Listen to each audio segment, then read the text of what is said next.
My wife looked at me with a coldness I had never seen in 40 years of marriage, her perfectly manicured fingers tapping on my mahogany desk. She laughed, a dry, humorless sound that chilled my blood. "You will have to beg me for breakfast money, Harry. Forget about the credit cards. Forget about the bank accounts. From now on, if you want a single cent to buy a cup of coffee, you ask me first. And if I am in a good mood, maybe I will give it to you. My son, the boy. I raised the boy I sent to the best universities, just sat there nodding, looking at his mother with admiration. They thought they had won. They thought the old man was finished. They had no idea that they had just started a war they could never win. My name is Harry Coleman. I am 72 years old, and until that Tuesday morning, I thought I was the patriarch of a loving family. I built Coleman Construction from a single pickup truck and a box of rusty tools into a multi-million-dollar empire. I gave my wife Brenda a life of luxury. I gave my son Ryan a career he did not earn. I thought I was respected. I was wrong. If you are new here, take a deep breath, because what I am about to tell you is a nightmare that could happen to anyone who trusts the wrong people, even if they share your blood. If you have ever felt betrayed by family, hit that like button right now. It helps this story reach others who need to hear it. And please subscribe to the channel so you do not miss how I turned the tables on them. Also tell me in the comments, what city are you watching from right now? I love reading where you all are from. It started on a Tuesday that felt like any other. The sun was shining over Chicago.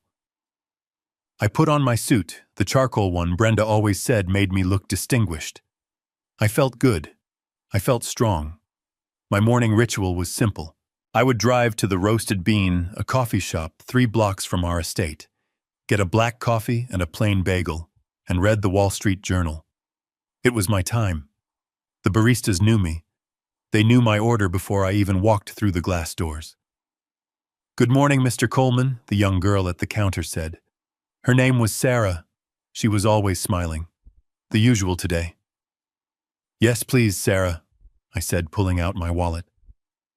I felt the familiar weight of the leather. I pulled out my American Express Platinum card. It was a symbol of my hard work. A card with no limit. A card that had paid for family vacations in Europe, for Ryan's tuition at Yale, for the diamond necklace Brenda wore to charity galas. I tapped it on the reader and waited for the beep. Instead, there was a harsh buzz. The little screen flashed red. Declined. I frowned. "That is strange," I said, giving a small laugh. "I must have demagnetized it. Try it again, please." Sarah looked a bit embarrassed. She tapped it again. Buzz. Declined. "Mr. Coleman." "It says the card is inactive," she whispered, trying not to let the people behind me hear. The line was getting long. I could feel eyes on my back. A man in a hurry sighed loudly. My face felt hot. Shame is a feeling I had not felt in decades. I was Harry Coleman. My bills were always paid early. "I apologize," I said, my voice tight. "Let me use the Visa." I pulled out the backup card, the one linked to the joint operational account. I inserted the chip this time. I watched the screen. Processing. Processing. Then that terrible red light again. Contact bank. Restricted card. My hands started to shake. Not from age, but from a sudden cold spike of adrenaline. This was impossible. There was over $200,000 in that checking account yesterday. I checked it myself. "Is everything okay, sir?" Sarah asked, her voice full of pity. I hated that look. I did not want pity. I wanted my coffee. I wanted my dignity. I dug into my pocket and found a $20 bill. Cash. Thank God for cash. "Keep the change," I muttered, grabbing the cup. I walked out of the shop without looking back, my ears burning. I felt like a criminal. I felt like a fraud. I sat in my car, a vintage Mercedes I had restored myself. My hands gripped the steering wheel so hard my knuckles turned white. I called the bank. The automated voice was cheerful. "We are sorry, but the access code you entered is invalid. Please contact the primary account holder." Primary account holder. That was me. It had always been me. I drove home. I did not drive fast. I drove with a terrifying, calculated slowness. My mind was racing. Was it identity theft? Had hackers drained the accounts? But deep down in the pit of my stomach, I knew it was not a stranger. A stranger steals money and runs. A stranger does not change access codes. A stranger does not restrict cards. This was personal. I pulled into the driveway of the house I had built 20 years ago. It was a sprawling estate, beautiful and imposing. Usually seeing it gave me a sense of pride. Today it looked like a fortress that had locked me out. I walked through the front door. The house was quiet. Too quiet. "Brenda," I called out. My voice echoed in the high foyer. No answer. I walked toward my home office. The double oak doors were closed. I reached for the handle and pushed them open. The sight that met my eyes stopped me dead in my tracks. My son Ryan was sitting in my chair. He was not just sitting. He was leaning back, his feet up on my desk, wearing one of his expensive Italian suits that I paid for. He was spinning a pen between his fingers. My pen. Brenda was sitting on the leather sofa across from him, sipping a glass of iced tea. They looked like they were in the middle of a pleasant business meeting. They looked up as I entered, and neither of them looked surprised. They looked ready. "What is going on?" I asked, my voice low and dangerous. I went to buy a coffee and my cards were declined. Both of them. "The bank says I am not the primary account holder." Ryan took his feet off the desk, but he did not stand up. He smiled a smile that did not reach his eyes. It was a smile of condescension. "Oh, that. Yes. We were going to tell you tonight at dinner, Dad. But I guess you found out early." "You were going to tell me," I repeated, stepping further into the room. "Tell me what?" "That you robbed me. That you hacked my accounts." Brenda set her iced tea down on the coaster. She smoothed her skirt and looked at me with a calm, almost bored expression. "Harry, do not be dramatic. Nobody robbed you. We are simply restructuring the family finances. We had a meeting with the family attorney this morning." I stared at her. "I did not have a meeting with any attorney." "Exactly," Ryan said. "We did it under the power of attorney clause you signed 5 years ago. Remember, when you had that heart scare? You signed a document giving us control if you were ever incapacitated or deemed unfit to manage complex assets." "I am not incapacitated," I roared. "I am standing right here. I ran a board meeting yesterday. I drove here. I am perfectly fine." Brenda sighed as if she was dealing with a tantrum-throwing toddler. "Harry, listen to yourself. You are shouting. You are red in the face. This is exactly what we are talking about. You are getting older. You are becoming erratic. We have noticed it for months. You forget things. You make impulsive decisions. I do not forget things," I snapped. Ryan stood up then. He walked around the desk and stood in front of me. He was taller than me now, but he had never looked me in the eye like a man. He always looked away. Today, he stared right at me. "Dad, look. We are doing this for your own good. The market is volatile. You have been too conservative with the investments. We want to protect the legacy. We transferred the liquid assets into a secure trust managed by Brenda and me. It is safer this way." "Safer," I spat the word out. "You embarrassed me in public. You cut off my access to my own money."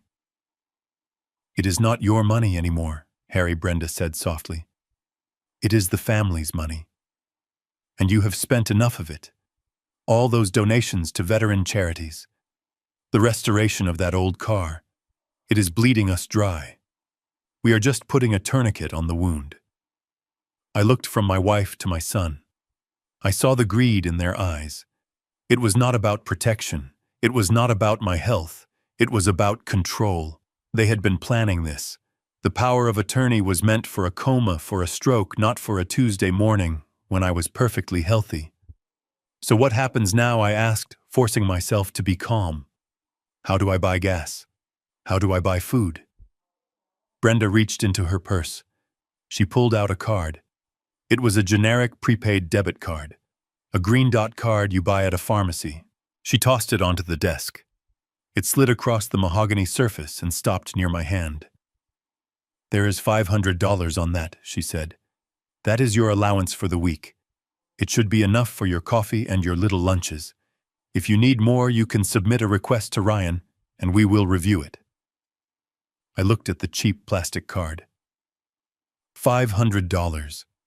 I had generated millions in revenue last year alone, and now I was being put on an allowance like a child. You cannot do this, I said. We already did, Ryan said, sitting back down in my chair. He looked comfortable there. Too comfortable.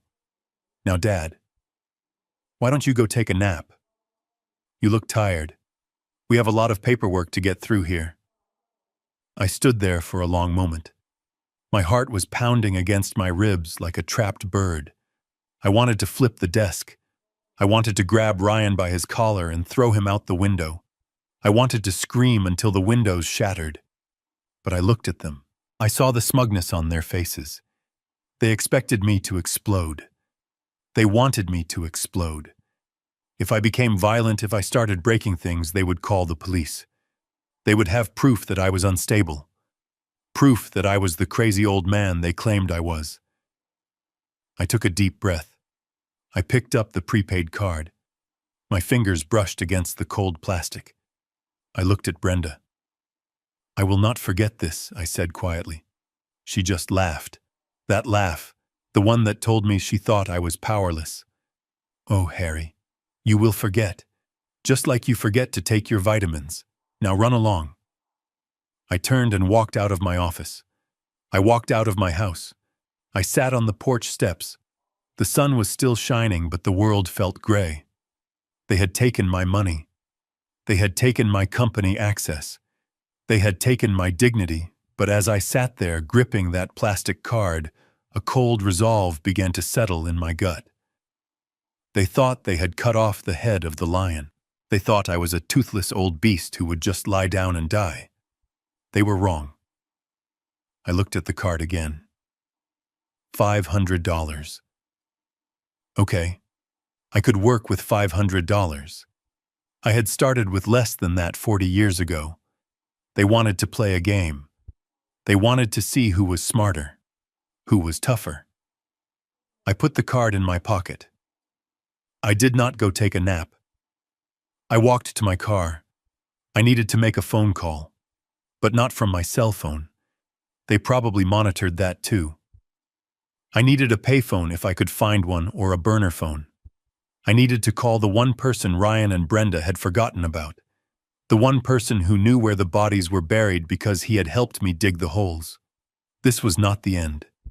This was just the beginning. And as I started the engine of my car, I did not feel like an old man anymore. I felt like a soldier going back to the trenches. They wanted a war, I would give them a war. But they had made one fatal mistake. They assumed I had told them everything. They assumed they knew about all the accounts, all the assets, all the companies. They assumed wrong. I took the cheap plastic card from the desk. It felt light, flimsy, and insignificant in my hand. Just moments ago, I had walked in here a titan of industry, a man who commanded respect. Now I was holding a prepaid debit card like a teenager getting his first allowance. My thumb traced the raised numbers on the front. It was not even personalized. It just said, "Valued customer." That was what I had become in my own home. A customer. And a valued one only if I kept my mouth shut. Brenda watched me closely, her eyes narrowing as if she expected me to throw the card back in her face. I wanted to. God knows I wanted to snap it in half and toss the pieces onto the Persian rug. But I saw the way Ryan was looking at his phone, his thumb hovering over the screen. He was ready to call someone. Maybe the family doctor. Maybe the police. They were waiting for an outburst to prove that old Harry was finally losing his marbles. I forced my hand to relax. I slid the card into my pocket next to the useless Platinum American Express. "Thank you, Brenda," I said. My voice was raspy but steady. "I suppose I should be grateful." "You should be," Ryan said, not looking up from the papers on my desk. He was shuffling through my quarterly reports documents he had never shown an interest in before today. "We are saving you from yourself, Dad. You have no idea how complex the new tax laws are. The lawyer explained it all this morning. If we keep the assets in your name, the inheritance tax will wipe us out. By transferring control to the trust now, we are protecting the family legacy. We are protecting you." I looked at my son. He was using words he had learned in a textbook, words he did not fully understand. Asset protection. Liability shielding. It sounded impressive if you did not know better. But I knew better. I had built this company when tax codes were written on typewriters. I had survived audits that would make a weaker man crumble. This was not about taxes. This was a hostile takeover. "So this is for taxes?" I asked, playing the part of the confused old man. I scratched my head, letting my shoulders slump a little. I did not realize the situation was so dire. "It is critical," Brenda said, leaning forward. Her tone softened, adopting that sickeningly sweet quality she used when she wanted something. "We are doing this because we love you. We do not want you to worry about bills or statements anymore. You have worked hard your whole life. It is time for you to rest. Let Ryan handle the stress. You just enjoy your retirement." She pointed a manicured finger at my pocket. "I put $500 on that card. Use it for the week. That should cover your little breakfasts and your newspapers." "But Harry, listen to me. Do not spend it on expensive cigars or that scotch you like. We are on a budget now.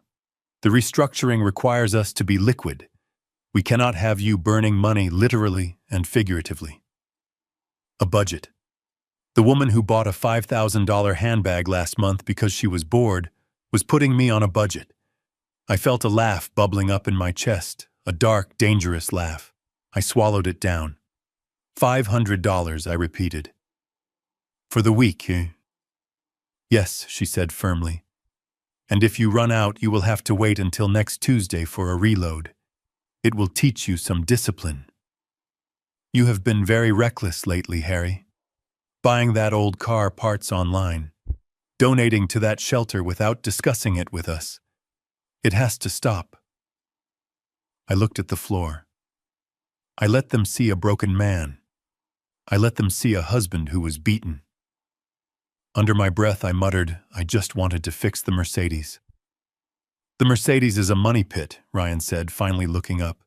His eyes were cold. "Maybe we should sell it. It takes up space in the garage that I could use for my new Porsche." My blood ran cold. The Mercedes was the first car I ever bought with my own money. I had restored it bolt by bolt. It was my sanctuary. "Please," I said, allowing a tremor into my voice. "Do not sell the car. It is all I have left to work on." Brenda waved her hand dismissively. "We will see, Harry. If you behave, if you stick to the budget. Now why don't you go upstairs? Ryan and I have a conference call with the investors in 10 minutes. You need to clear out." The investors. My investors. Men and women I had known for 30 years. Men who had shaken my hand and looked me in the eye. Were they in on this too? Or had Ryan and Brenda spun them a web of lies about my health? Had they told everyone I was senile, that I was unfit? I turned to leave. My feet felt heavy like I was walking through wet concrete. I reached the door and paused my hand on the brass knob. I looked back at them. They had already forgotten I was there. Brenda was showing Ryan something on her tablet, and they were both laughing softly. They looked like conspirators celebrating a successful heist. And that is exactly what this was. A heist. They had stolen my life right out from under me while I was standing in the room. I walked out into the hallway and closed the door softly behind me. The click of the latch sounded like a gunshot in the quiet house. I stood there for a moment, breathing in the scent of lemon polish and old wood. This house, which I had built to be a home, now felt like a prison, and I was the inmate. I reached into my pocket and pulled out the debit card again. $500. They thought this was my leash. They thought this allowance would keep me obedient. They thought that by taking away my credit cards, they had taken away my power. They were fools. They forgot that I started with nothing. They forgot that I built an empire with grit and 2 bare hands, not with platinum cards. I walked down the long hallway toward the kitchen. I needed to think. I needed a plan. The lie about the taxes was sloppy. If they were really restructuring for tax purposes, there would be paperwork for me to sign. There would be notaries. You cannot just take over a man's assets without his signature unless you have forged it. A chill went down my spine. Forgery. Ryan had been practicing my signature for years. He used to do it as a party trick when he was a teenager. "Look, Dad, I can sign your checks," he would say. We used to laugh about it. I was not laughing now. If they had used the power of attorney, they still needed medical documentation proving I was incompetent. Where did they get that? Unless they had paid off a doctor.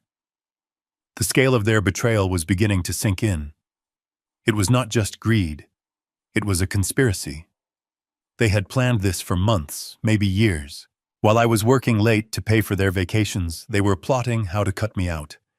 While I was teaching Ryan how to read a balance sheet, he was learning how to cook the books. I went into the kitchen and poured myself a glass of tap water. I stared at the reflection in the granite countertop. I looked old. My hair was gray, my face lined with wrinkles. But my eyes were clear. My mind was sharp. They had underestimated the most important thing about me: my will. I took a sip of water. It tasted like metal. "Don't spend it on cigars," Brenda had said. I smiled a grim, tight smile. I would not spend a dime of this $500 on cigars. I was going to spend it on something much more dangerous. I was going to spend it on the truth. I needed to get out of the house. I needed to get away from their prying eyes and their suffocating lies. I checked my watch. It was only 11 in the morning. I had time. I walked out the back door, avoiding the garage where my Mercedes sat. If I went near the car, Ryan might come out and start talking about selling it again, and I might lose control. I walked down the driveway, past the manicured hedges and the stone fountain. I walked out the front gate and onto the public sidewalk. I walked for 3 blocks until I reached the bus stop. I had not taken a bus in 20 years. But Harry Coleman was a man who adapted.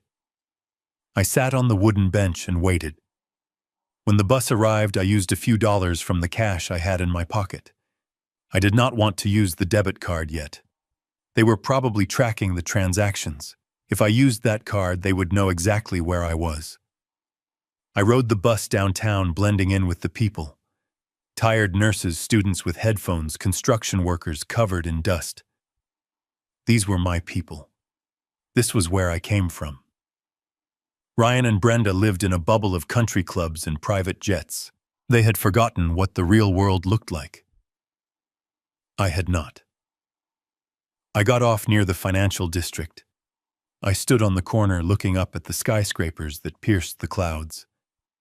Somewhere in one of those buildings was the truth. I needed to find out exactly what legal maneuvering they had used to lock me out. I needed to find out if my name was still on the deeds, on the titles, on the accounts. But I could not go to my usual lawyer. He was the family attorney Brenda had mentioned. He was compromised. If I went to him, he would call Ryan immediately. "Dad is here, he is asking questions." No.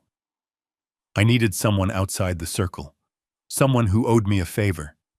Someone who hated corruption as much as I did. I reached into my pocket and touched the debit card one more time. It was a symbol of their disrespect. But it was also my weapon.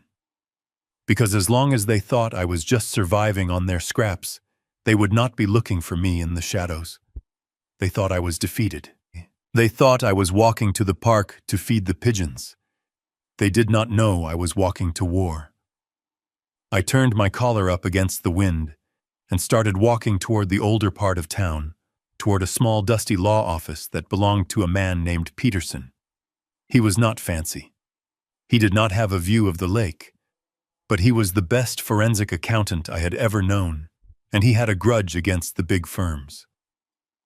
As I walked, I replayed Brenda's voice in my head. Use it for the week.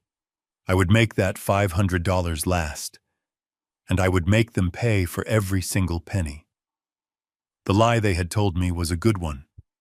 It was plausible. It was detailed. But it had one flaw. They told it to the wrong man. The bus ride to the industrial park was a humiliation in itself, but I held my head high. I sat between a young mother struggling with a crying baby and a man who smelled of stale tobacco clutching my prepaid debit card like a lifeline. When the bus finally hissed to a halt 2 blocks from Coleman Construction, my legs felt stiff, but my resolve was harder than the concrete beneath my feet. I walked the familiar path, a path I had driven thousands of times in my truck, and then later in my Mercedes. The building rose up before me, a sturdy 3-story structure of brick and glass. Seeing it usually filled me with a deep, quiet pride. It was the physical manifestation of 40 years of sweat and sacrifice. But today, as I looked up at the sign Coleman Construction, I felt a knot of dread tighten in my stomach. The sign was the same, but something about the place felt different. It felt hostile. I pushed through the glass double doors, expecting the familiar chime that announced a visitor. Instead, there was silence. The warm oak reception desk I had installed 20 years ago was gone. In its place stood a slab of cold white marble that looked more like a tombstone than a welcome station. And behind it sat a young woman I had never seen before. She was typing furiously on her phone, her long acrylic nails clicking against the screen. She did not look up when I entered. "Excuse me," I said, trying to keep my voice authoritative. She held up a finger, finishing her text message before slowly lifting her eyes. She looked at me with a blank, uninterested expression. "Can I help you, sir? Deliveries are around the back." "I am not a delivery driver," I said, stepping closer. "I am Harry Coleman. I am the owner of this company." She blinked, then typed something into her computer. "I do not see a Harry Coleman in the employee directory," she said, her voice dripping with artificial politeness. "Are you here to see someone specific? Do you have an appointment?" My blood began to boil. I built the walls she was sitting within. I paid for the electricity powering her computer. And she was asking if I had an appointment. "I do not need an appointment to enter my own building," I said, my voice rising. "Where is Sarah?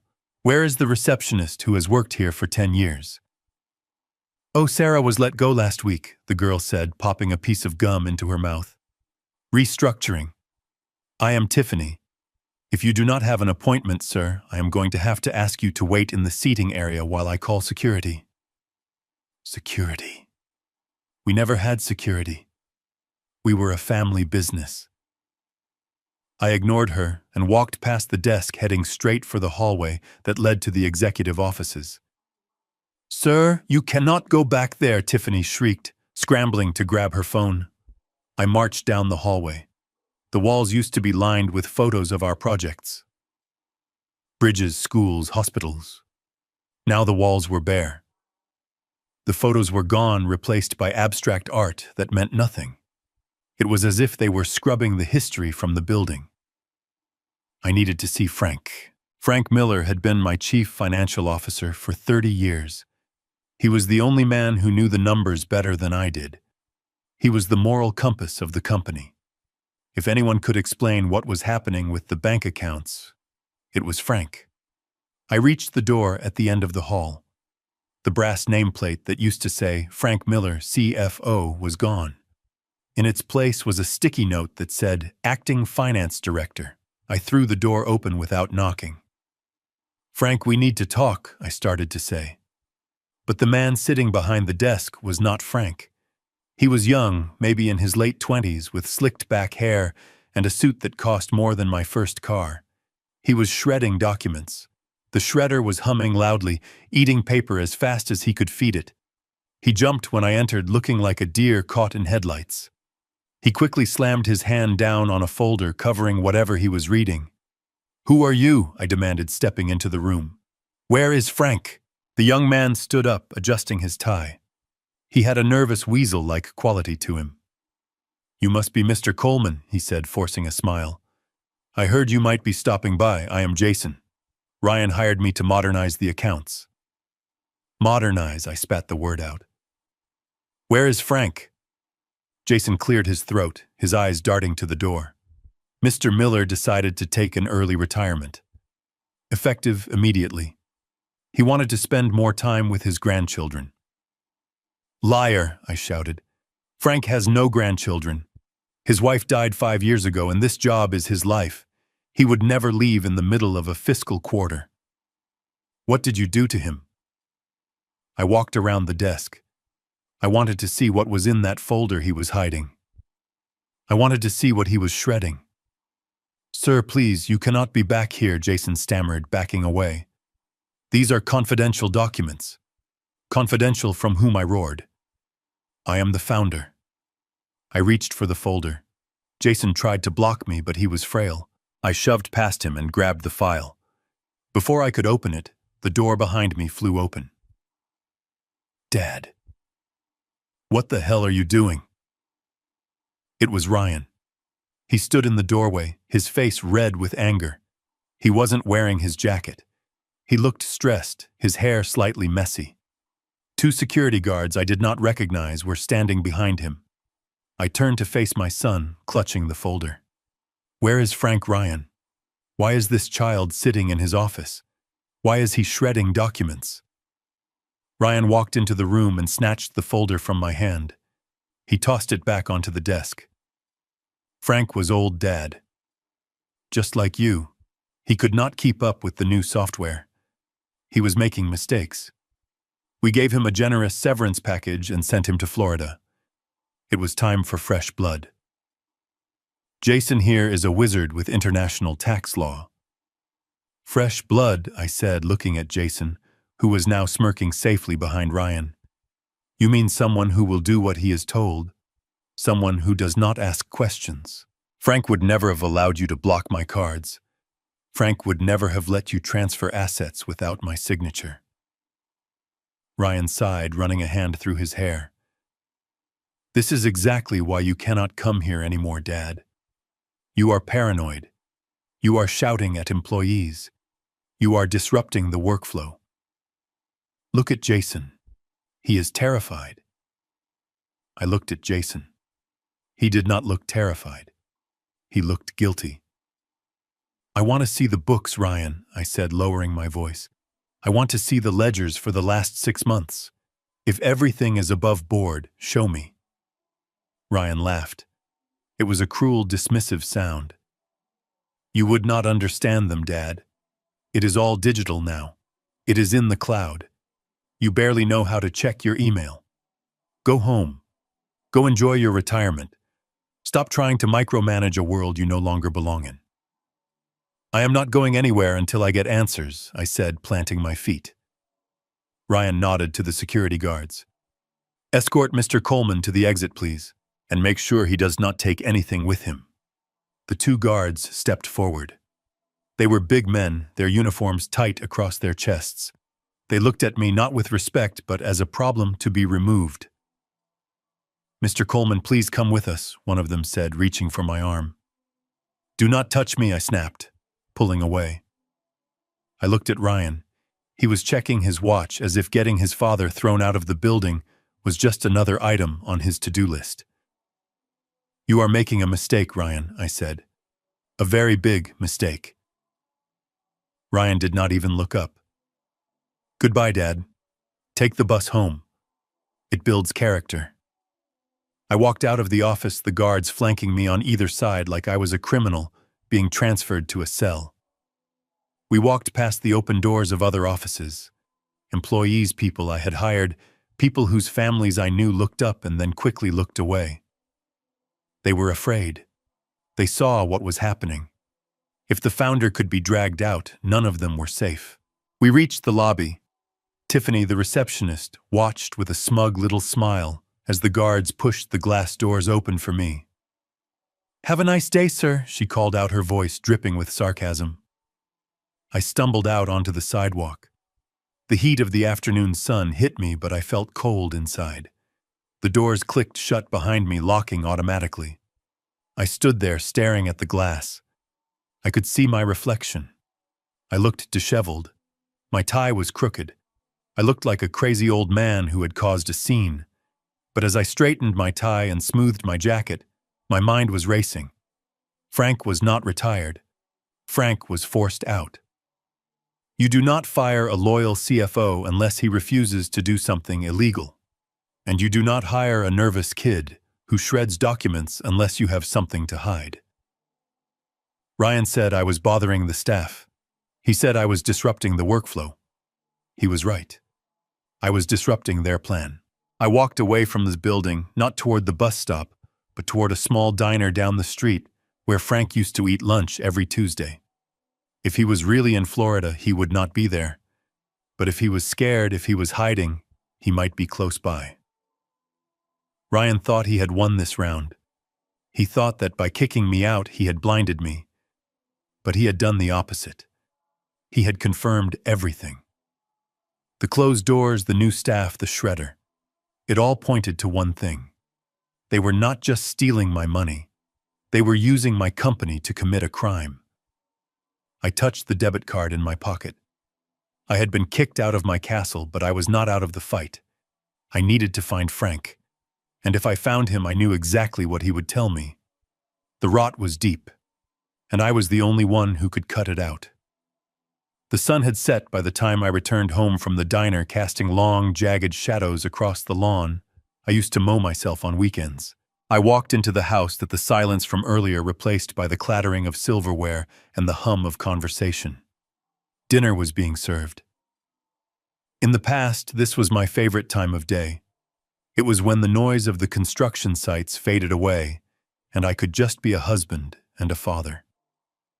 But as I walked into the dining room, I realized that life was gone. I was walking into a shark tank. My mother-in-law, Agnes, was sitting at the head of the table, my seat. She was 80 years old, a woman who had never worked a day in her life, but had strong opinions on how everyone else should work.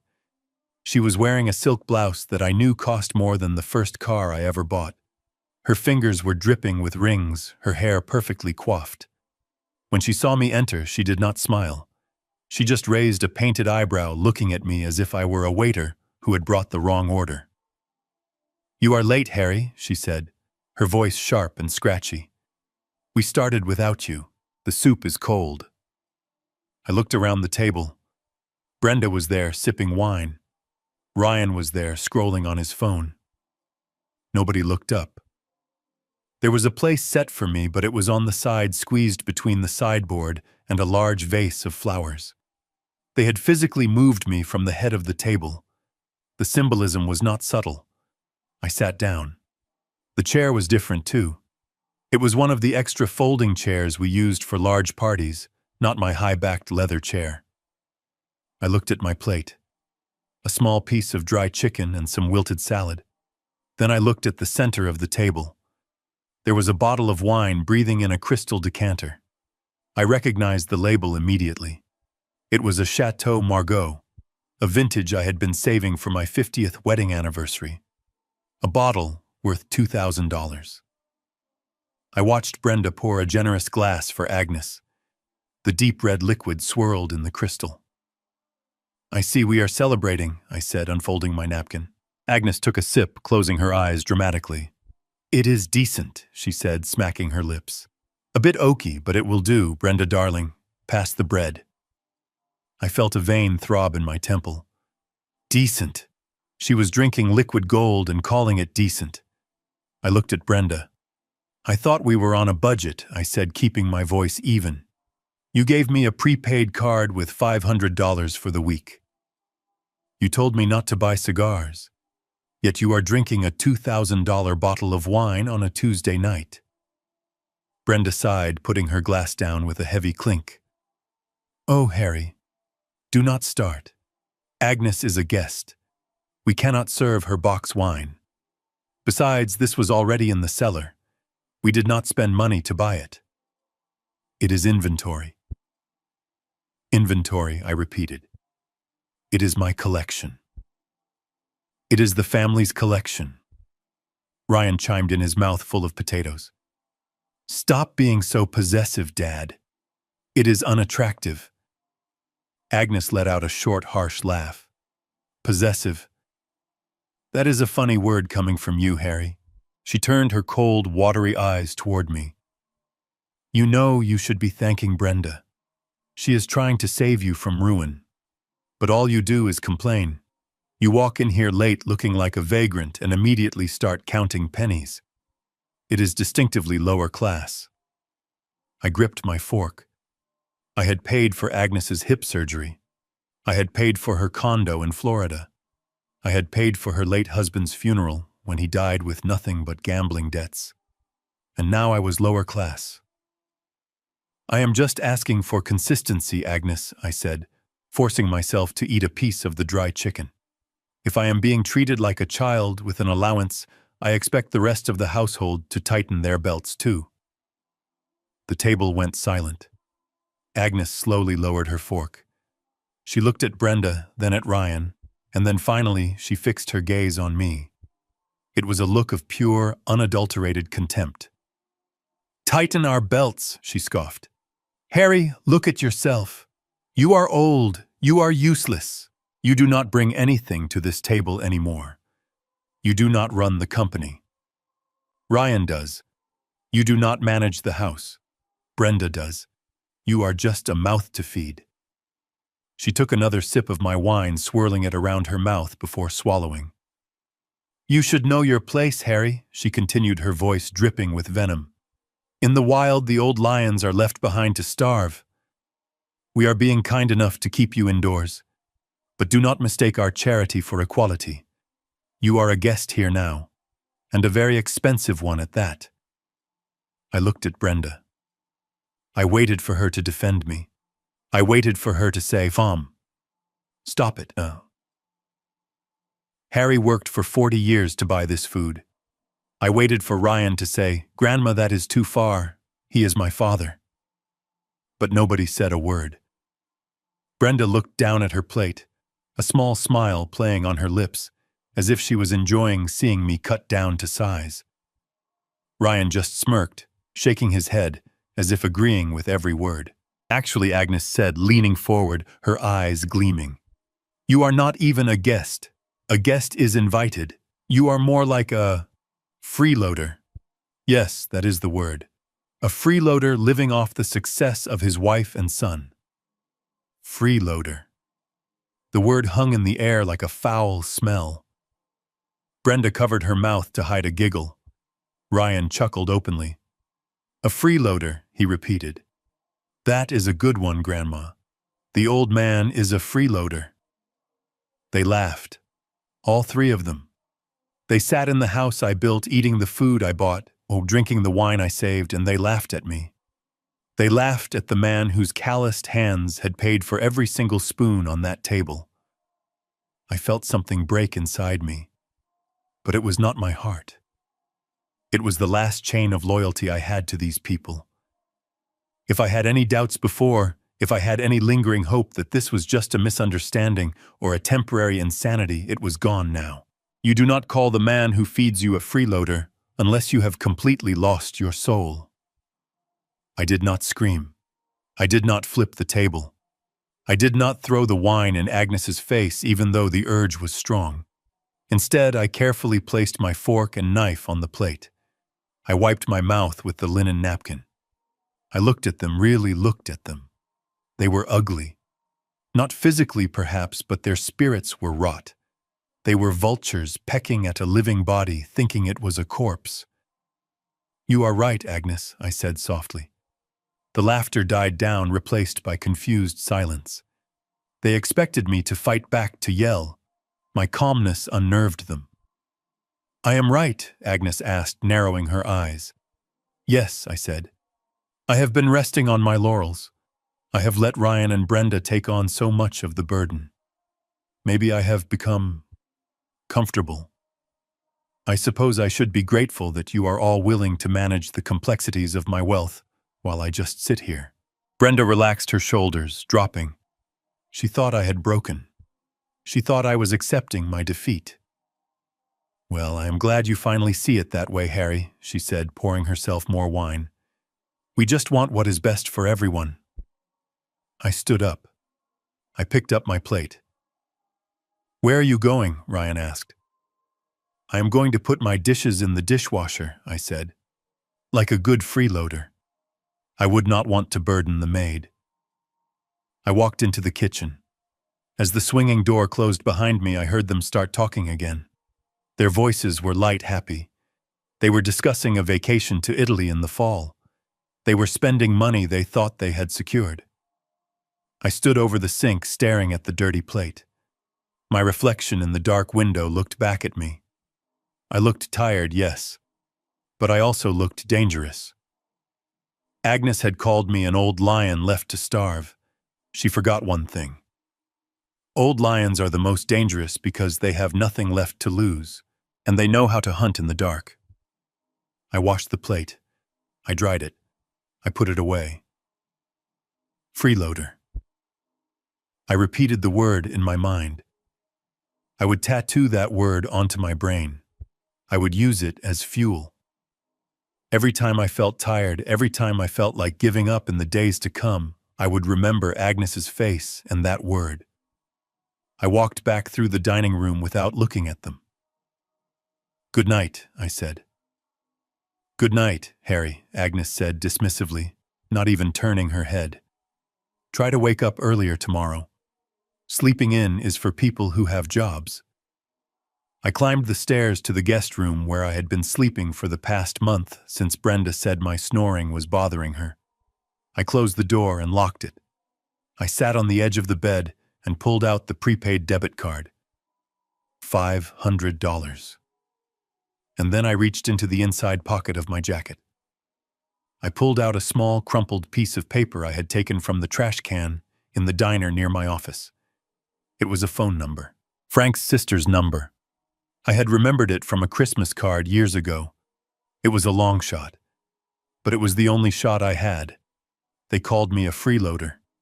They thought I was powerless. Tomorrow I would show them what a freeloader could do. I would show them that while they were drinking my wine, I was sharpening my knives. The dinner was over. The game was just beginning.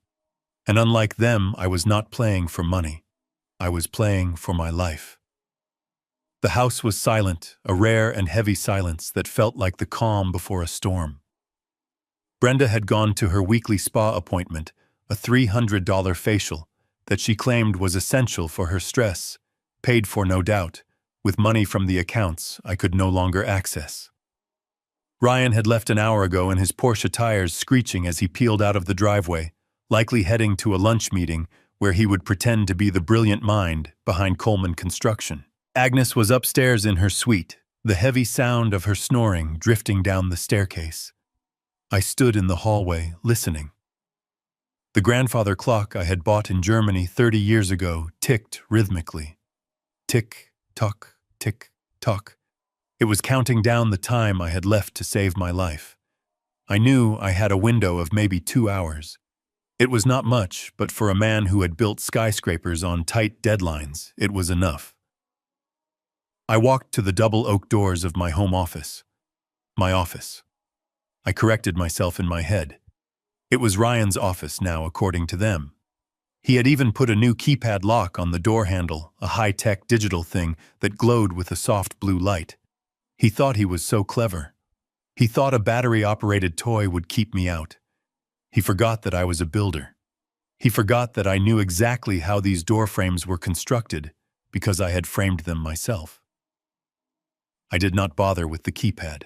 I went to the garage and retrieved a thin, flathead screwdriver and a small pry bar.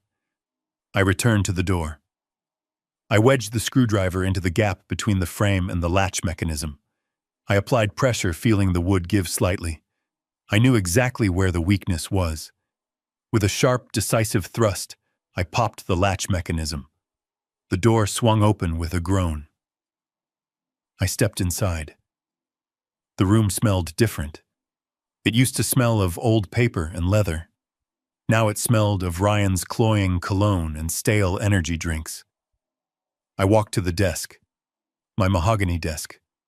The surface was cluttered with papers, but I knew the real secrets would not be left out in the open. I tried the drawers. Locked. Of course. I looked at the top drawer. This was where I used to keep the sensitive contracts. I positioned the pry bar under the lip of the drawer. I did not care about the varnish anymore. I did not care about preserving the finish.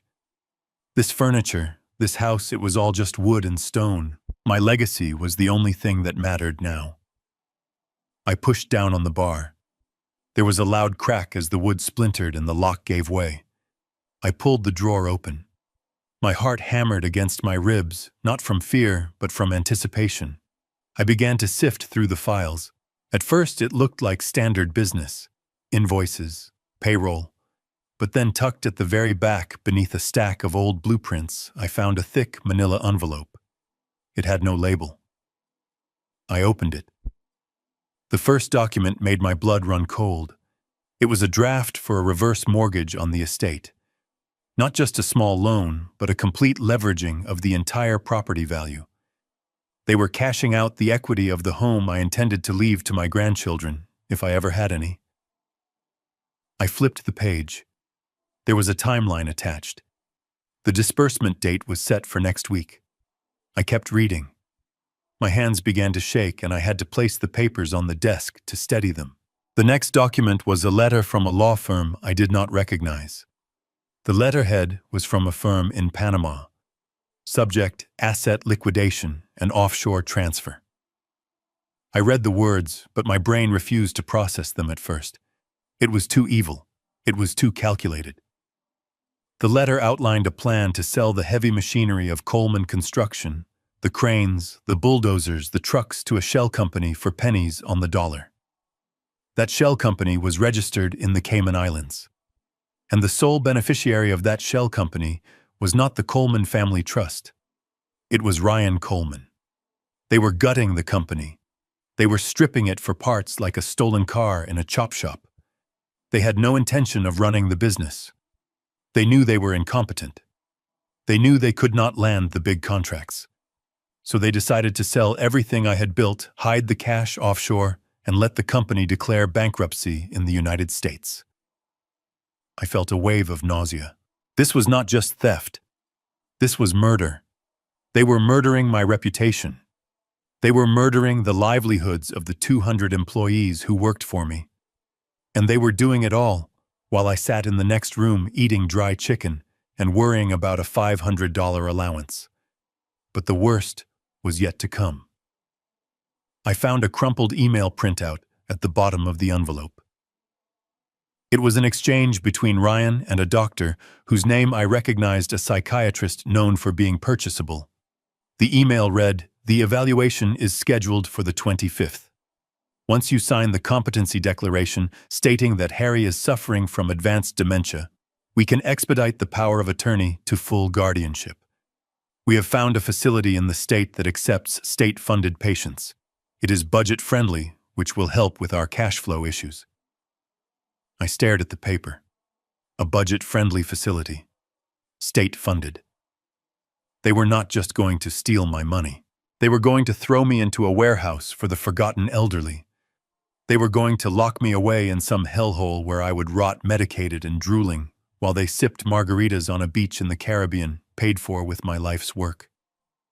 I felt tears prick my eyes. Hot, angry tears. I had changed Ryan's diapers. I had taught him to ride a bike. I had paid for his mistakes, bailed him out of trouble, given him a seat at the table. And this was his repayment: a cheap nursing home and a shallow grave. I wiped my eyes. There was no time for sorrow. Sorrow was a luxury for men who were safe. I was in a war zone. I reached into my pocket and pulled out the cheap smartphone I had bought with cash at the convenience store yesterday. I had hidden it in my sock drawer. I turned on the camera. My hands were steady now.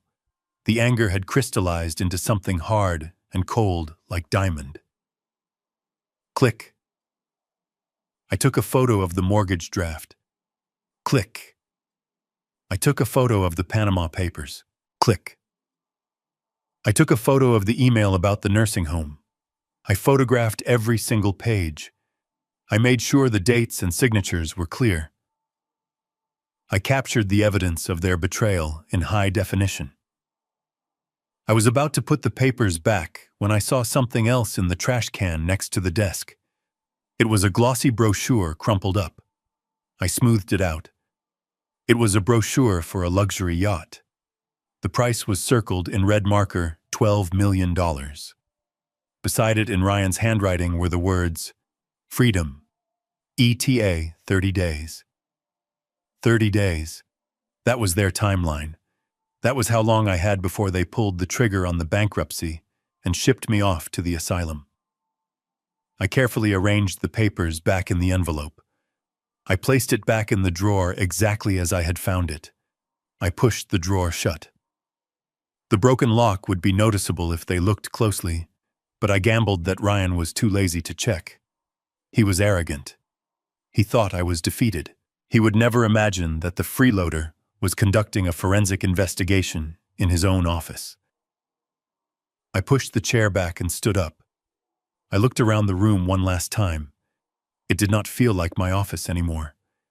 It felt like a crime scene. And in a way it was. They had killed the father and husband I used to be. I walked out of the office and pulled the doors shut. I used the screwdriver to jam the latch back into a semi-locked position. It wasn't perfect, but it would hold. I went back to the kitchen. I poured myself a glass of water. My throat was dry as dust. I looked out the window at the sprawling lawn. I saw the swing set I had built for Ryan when he was 5. It was rusty now, covered in vines. They wanted to put me in a home. They wanted to declare me incompetent. I took a sip of water. I checked the time. Brenda would be back in 20 minutes. I needed to be sitting in the living room reading a newspaper, looking like the confused, obedient old man they wanted me to be. I went to the living room and sat in my armchair. I opened the newspaper, but I did not read the words. My mind was already 3 moves ahead. They had a plan, a 30-day plan. Well, I had a plan too, and my plan did not end with me in a nursing home. My plan ended with them in a cell. I felt the burner phone in my pocket. It felt heavy like a loaded gun. I had the evidence. Now I needed the executioner. I needed Peterson. I needed to get these photos to him today. The sound of the garage door opening rumbled through the floorboards. Brenda was home. I leaned my head back and closed my eyes, feigning sleep. But under my eyelids, I was wide awake. The lion was not sleeping. The lion was waiting for the perfect moment to strike. And when I did, I would make sure they never saw it coming. The game had changed. They were playing for money. I was playing for justice. And justice, I had decided, would be served cold. I waited until the house settled into a heavy afternoon silence. Brenda was upstairs, likely applying cucumbers to her eyes, and the servants were on their break. I slipped out the side door, the one near the pantry that squeaked if you did not lift the handle just right. I knew every quirk of this house because I had paid for every beam and brick. I walked down the long driveway past the manicured hedges that Ryan claimed cost too much to maintain, and out onto the main road. I did not take my Mercedes. I did not call a taxi. I walked to the bus stop again. The ride to the city was long, but it gave me time to compose myself. I sat in the back watching the city skyline approach. Ryan and Brenda thought my world ended at the gates of our estate. They thought my power was limited to the bank accounts they had frozen. They were about to learn a very painful lesson about the difference between being rich and being wealthy. Rich is having a platinum card. Wealth is owning the bank that issues it. I got off the bus in the financial district, but I did not head toward the flashy glass tower where Coleman Construction was housed. That building with its chrome lobby and rude receptionists was just a facade. It was the public face of my business, the part I let the world see, the part I let Ryan play with. I walked 2 blocks east to a building that most people would walk past without a second glance. It was a pre-war structure, limestone and granite, with small windows and a heavy iron door. There was no sign outside, no logo, just a small brass number plate polished to a shine. Number 440. I pushed the heavy door open and stepped into the lobby. It was cool and smelled of old money leather, beeswax, and silence. There was no pop music playing. There were no teenagers chewing gum behind the desk. A large man in a dark suit stood by the elevator. He saw me and immediately straightened his posture. He did not ask for ID. He did not ask if I had an appointment. He simply nodded, a gesture of deep, genuine respect. "Good afternoon, Mr. Coleman," he said, his voice low. "It is good to see you, sir." "Good afternoon, James," I replied. "Is Peterson upstairs?" "He is waiting for you in the boardroom, sir. The private elevator is ready." James pressed the button for me. As the doors closed, shutting out the world, I felt my shoulders relax for the first time in 2 days. In my own house, I was a freeloader. In my son's office, I was a nuisance. But here, in the heart of the beast, I was the king. The elevator opened directly into a penthouse office that spanned the entire top floor. This was the headquarters of HC Holdings, my real company, the entity that nobody in my family knew existed. Peterson was standing by the window looking out at the city. He turned as I entered. He was a man of my generation, sharp as a tack, wearing a suit that cost more than Ryan's Porsche. He did not look at me with pity. He looked at me with the focused intensity of a general waiting for orders. "Harry," he said, walking over and shaking my hand firmly. "I got your message. You look like hell." They cut off my cards. "Peterson," I said, walking over to the large oak conference table. "They put me on a $500 allowance, and they are planning to put me in a state-run nursing home in 30 days. Peterson's face darkened. He did not say a word. He walked to a sideboard and poured 2 glasses of scotch. He slid one across the table to me. "Drink," he said. "You are going to need it." I took a sip. It burned pleasantly, waking up my senses. I reached into my pocket and pulled out the cheap burner phone. I slid it across the table. "The evidence is on there," I said. "Photos of the mortgage draft, the offshore accounts in Panama, the emails with that corrupt psychiatrist. They are gutting Coleman Construction. They are selling the equipment and funneling the money to Ryan's shell company." Peterson picked up the phone and scrolled through the images. His eyebrows went up. "They are sloppy," he muttered. "Greedy and sloppy. They did not even bother to use encrypted email. They are treating this like a smash-and-grab robbery." He put the phone down and looked at me. "So they think they are stealing the company," he said. "They think they are stealing everything." I corrected him. "The house, the cars, the business. They think they have won." Peterson smiled then. It was a shark's smile. He walked over to a large covered easel in the corner of the room. He pulled the sheet off. Underneath was a complex organizational chart. "It is time to remind you of what you actually own, Harry, because I think in your kindness you might have forgotten how well we insulated you." He pointed to a small box at the very bottom of the chart. It was labeled Coleman Construction, LLC. "This is what Ryan is fighting over," Peterson said. "This is the company that builds the bridges and paves the roads. It has assets of about $30 million. It is a nice little business." He paused, then moved his pointer stick up to the massive box at the top of the chart. the one that branched out into dozens of other lines. And this, Peterson said, his voice dropping an octave, is HC Holdings. I looked at the chart. I knew it, of course. I had designed it. But seeing it laid out like this brought a fresh wave of clarity. HC Holdings, Peterson continued, is the parent company. It owns 100% of the shares of Coleman Construction. But it also owns the land that the Coleman Construction office sits on.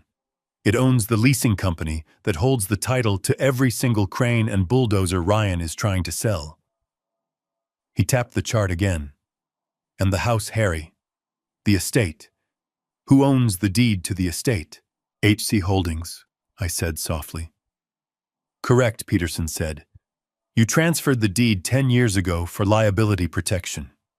You and Brenda are technically tenants. You pay zero rent, but you do not own the bricks. HC Holdings does. And the cars I asked even though I knew the answer. Company vehicles, Peterson said. Leased to Coleman Construction by HC Holdings. He sat down opposite me, leaning forward. Do you understand what this means, Harry? Ryan and Brenda are trying to sell assets they do not own. They are trying to mortgage a house they are renting. They are trying to sell trucks that belong to a leasing corporation. They are not master criminals.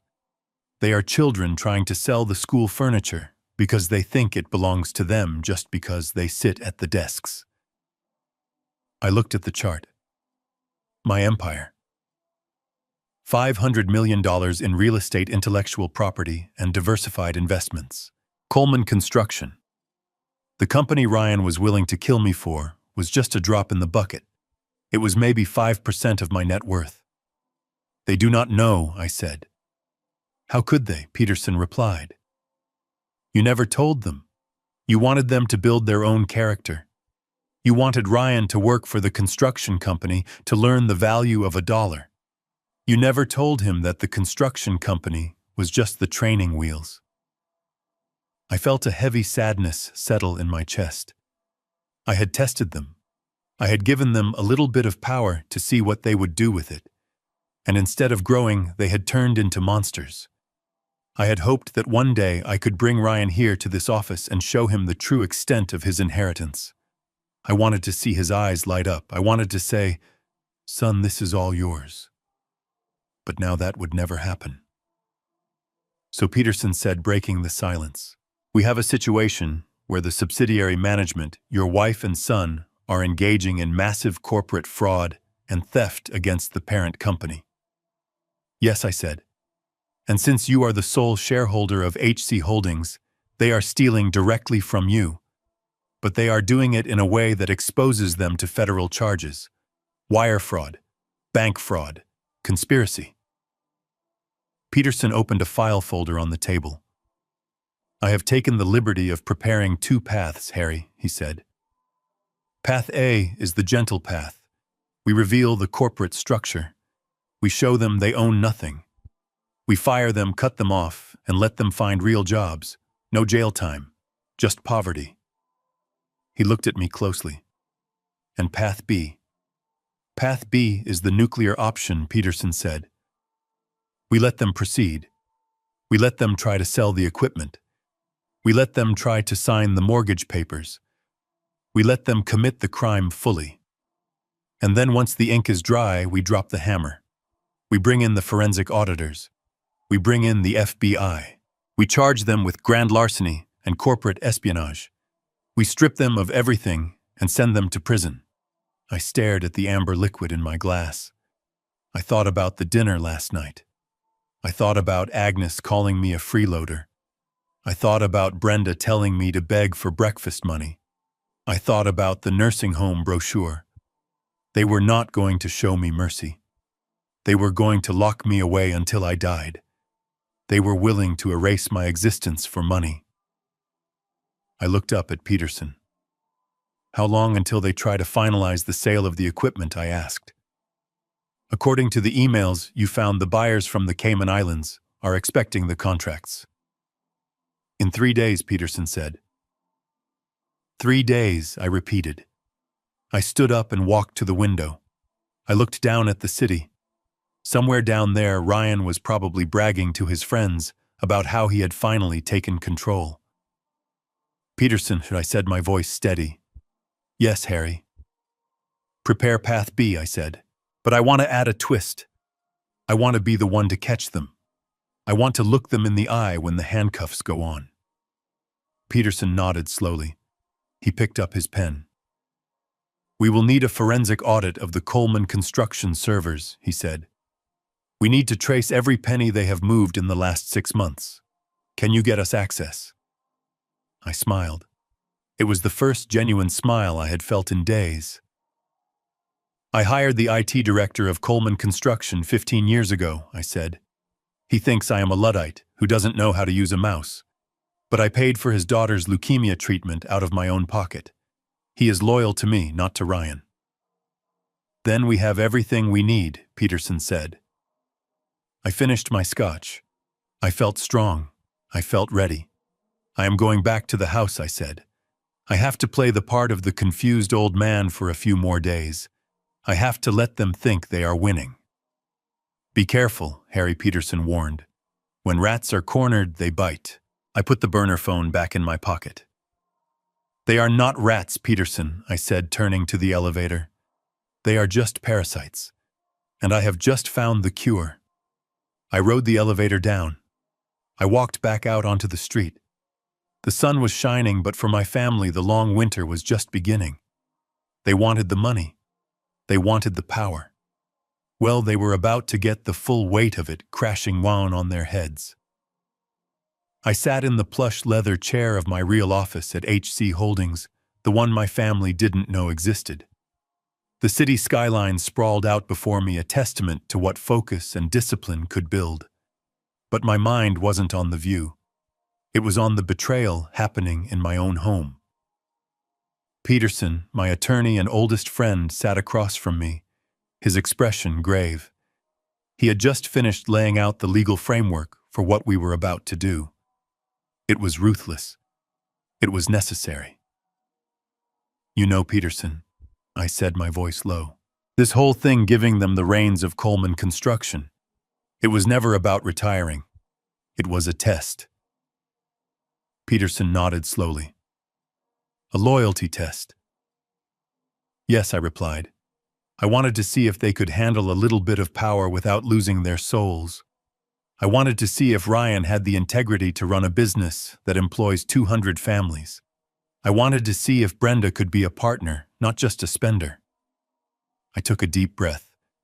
The air in the room felt heavy. They failed Peterson.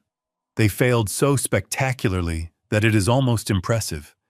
I gave them a company worth $30 million, a golden goose, and their first instinct wasn't to feed it. It was to kill it and sell the meat.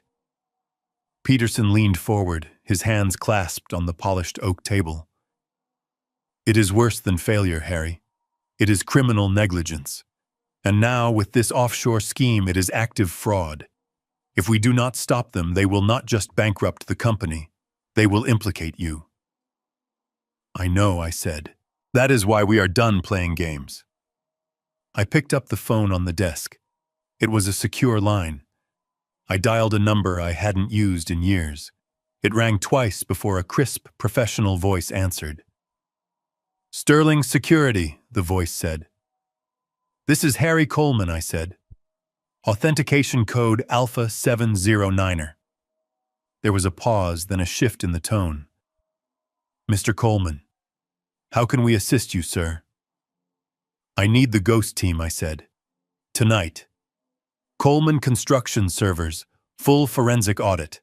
I want every email, every transaction, every deleted file from the last 6 months. And I want it done without tripping the internal alarms."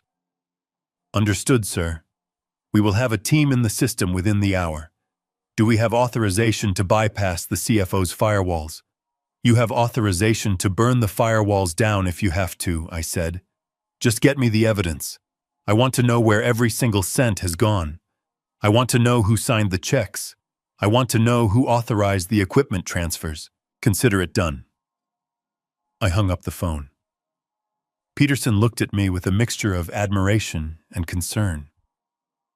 "You are unleashing the hounds," he said. They are not hounds. Peterson, I said, standing up and walking to the window. They are surgeons. They are going to cut out the cancer that has infected my company. Ryan thinks he is smart because he hired some kid to shred paper. He doesn't realize that digital footprints never disappear. He thinks he can hide money in the Cayman Islands. He doesn't know that I have people who can find a dime in a desert. I turned back to face him. This is the part that hurts Peterson. Ryan is my son.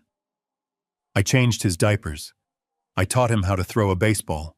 I paid for his mistakes when he was a teenager. I always thought he would grow out of it. I thought he would eventually become a man. Peterson poured me another splash of scotch. Some men never grow up, Harry. They just get older and more expensive. I took the glass, but didn't drink. I stared at the amber liquid. I remember when he was 10, I said softly. He stole a candy bar from the corner store. I made him go back, return it, and apologize to the owner. He cried. He said he was sorry.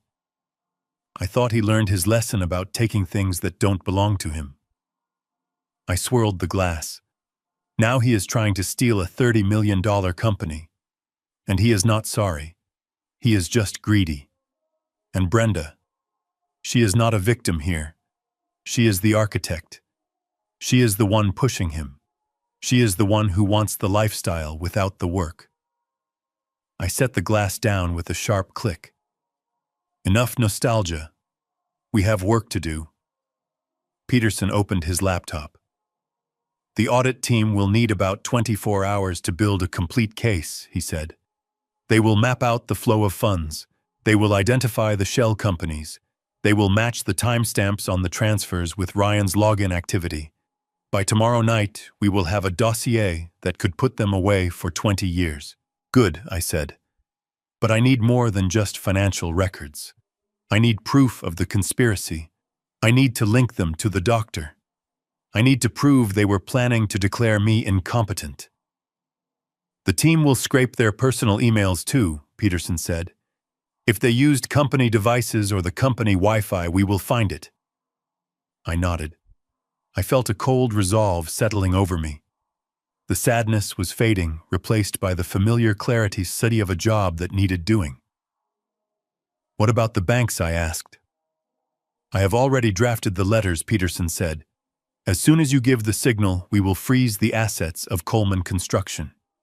We will alert the lenders that the mortgage applications are fraudulent. We will notify the Cayman authorities that the incoming funds are proceeds of crime. Not yet, I said. Wait until the audit is finished. I want them to think they are safe for a few more days. I want them to sign the final papers. I want them to commit the crime fully. Peterson raised an eyebrow. That is dangerous, Harry. If they move the money fast enough.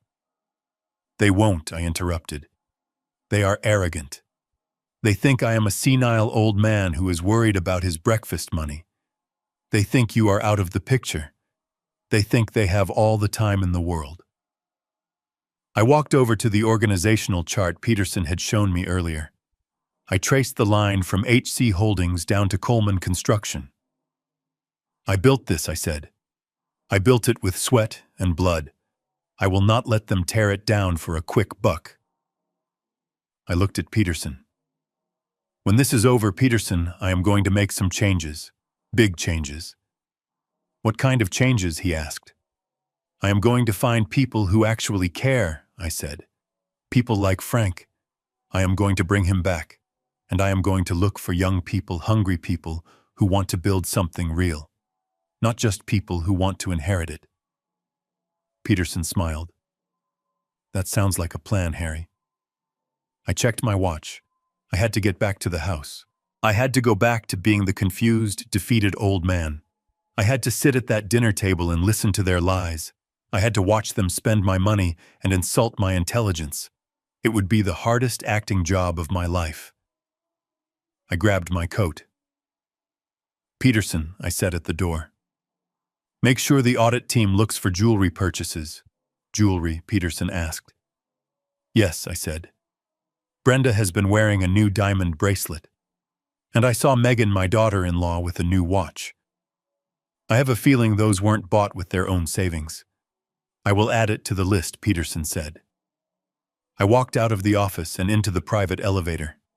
As the doors closed, I felt a strange sense of peace. The machine was in motion. The gears were turning. The trap was set. They wanted to treat me like a child. They wanted to put me in a corner. Well, they were about to find out that nobody puts Harry Coleman in a corner. I stepped out into the lobby and nodded to James, the security guard. "Have a good evening, Mr. Coleman," he said. "I will, James," I said. "I really will." I walked out into the cool evening air. The city lights were coming on. It was beautiful. I caught the bus back to the suburbs. I sat in the back again. I looked at the people around me. Regular people. Honest people. People who worked for their money. I felt closer to them than I did to my own family. When I got off the bus, I walked the last mile to the estate. My legs were tired, but my spirit was soaring. I walked up the driveway. The house was lit up like a Christmas tree. I could see shadows moving in the dining room. They were probably opening another bottle of my wine. They were probably toasting to their success. I let myself in the side door. I could hear their laughter. It sounded shrill and hollow. I walked into the kitchen. The chef, a good man named Marco, was preparing dessert. He looked at me with sad eyes. "Mr. Coleman," he said quietly, "would you like some dinner? I saved you a plate of the roast beef before they finished it." "Thank you, Marco," I said, patting him on the shoulder. "You are a good man." I took the plate. I didn't go into the dining room. I went up the back stairs to my room. I sat on the bed and ate the cold roast beef. It was delicious. My phone buzzed. A text from Peterson. "Team is in. Extracting data now. It's worse than we thought." I smiled. Let it be worse, I thought. The worse it is, the harder they will fall. I finished my dinner and lay back on the pillows. I closed my eyes. I could hear Ryan's voice downstairs, loud and booming. "To the future," he shouted. I whispered into the darkness. "Yes, son, to the future. My future. Without you." The scratching of my fountain pen against the heavy bond paper was the only sound in the room. It was a rhythmic, deliberate sound, like the sharpening of a blade. I was sitting in the private conference room at the bank, a place with marble floors and ceilings so high they made you feel small. But I did not feel small today. I felt immense. Across from me sat Mr. Sterling, the senior vice president of commercial lending. He was a man who had known me for 30 years, a man who knew exactly where the bodies were buried because he had helped finance the shovels.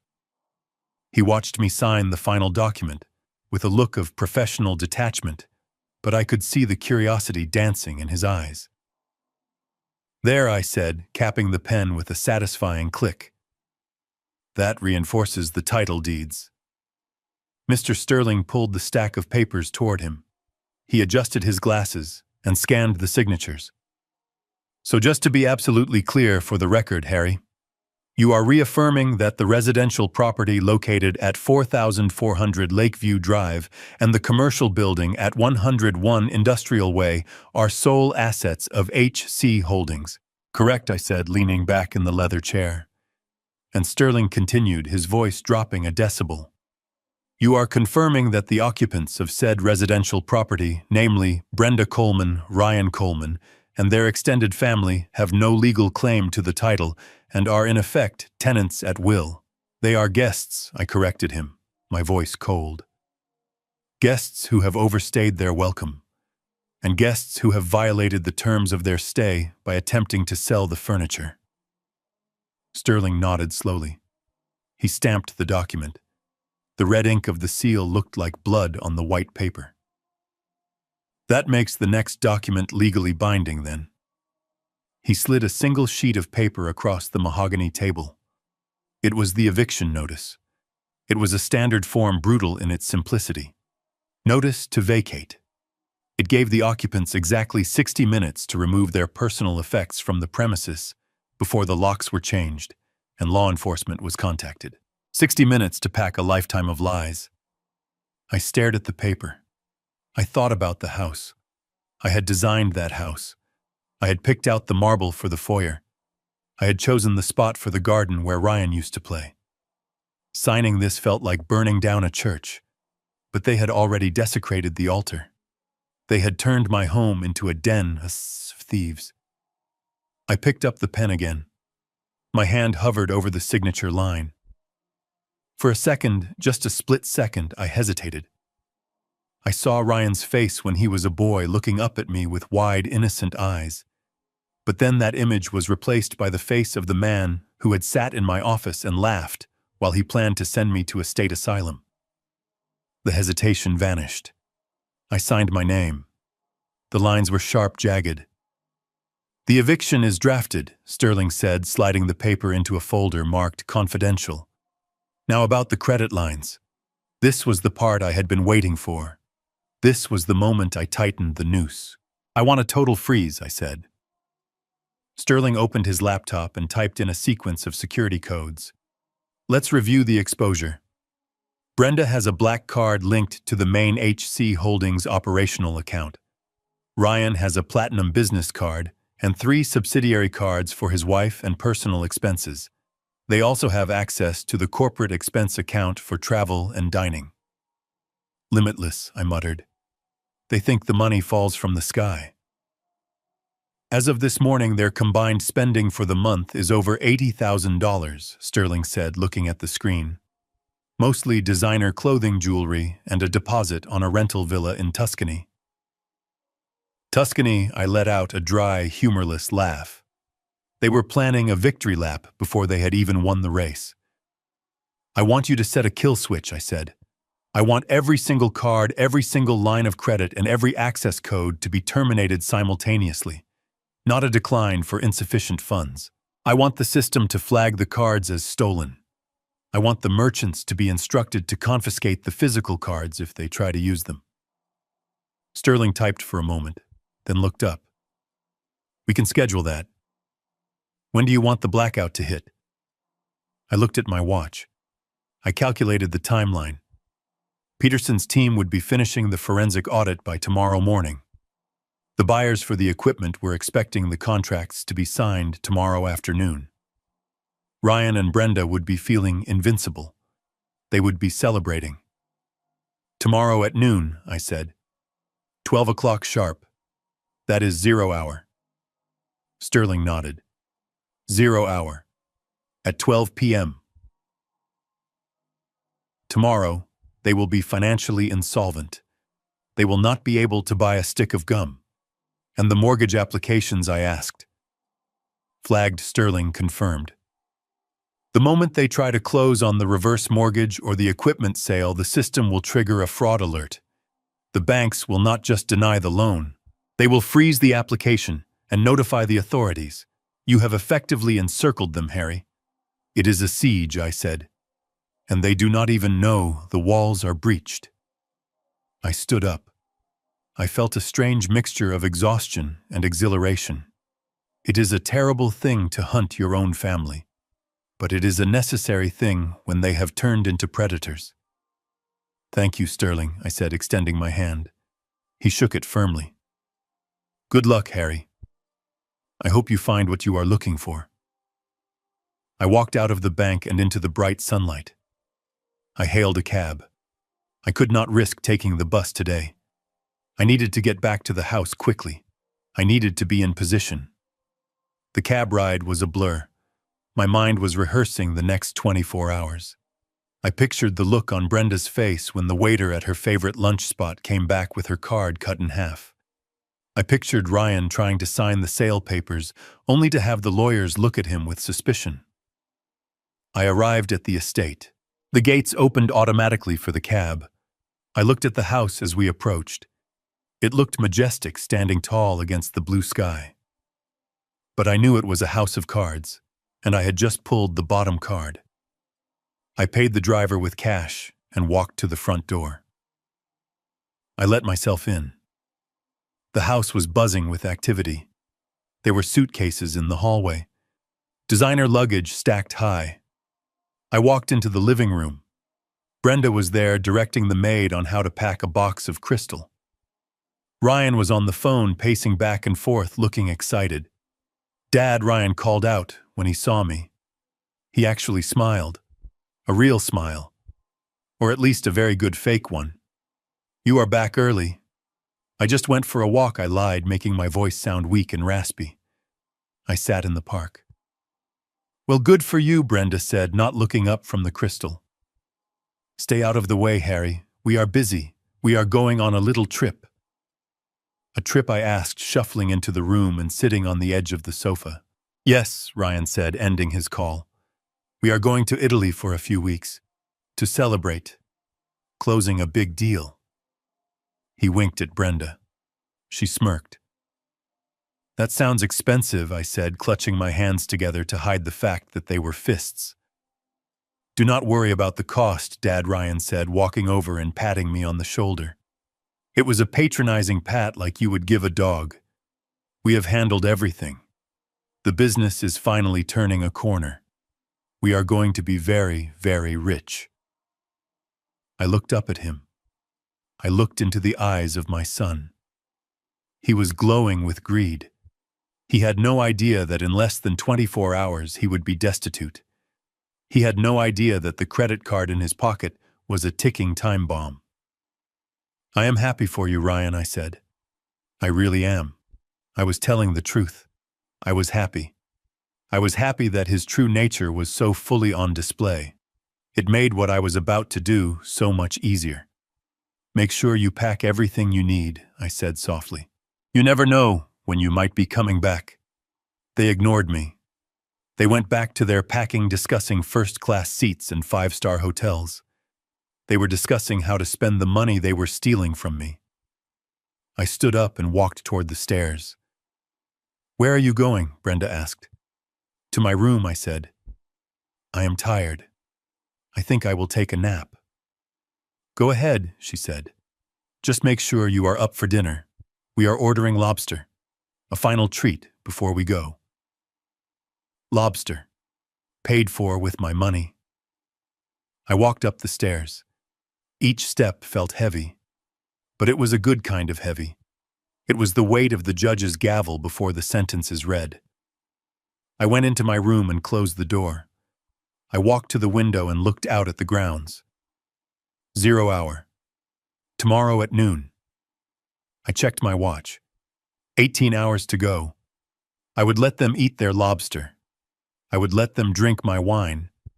I would let them sleep in my silk sheets one last time, because when they woke up tomorrow, the world would be a very different place. I sat down on the bed and pulled out the eviction notice from my inside pocket. I smoothed it out. Notice to vacate. I placed it on the nightstand, right next to the picture of our family taken 10 years ago. In the photo, we were all smiling. We looked happy. I turned the photo face down. That family was dead. The people downstairs were strangers, and tomorrow I was going to introduce them to the landlord.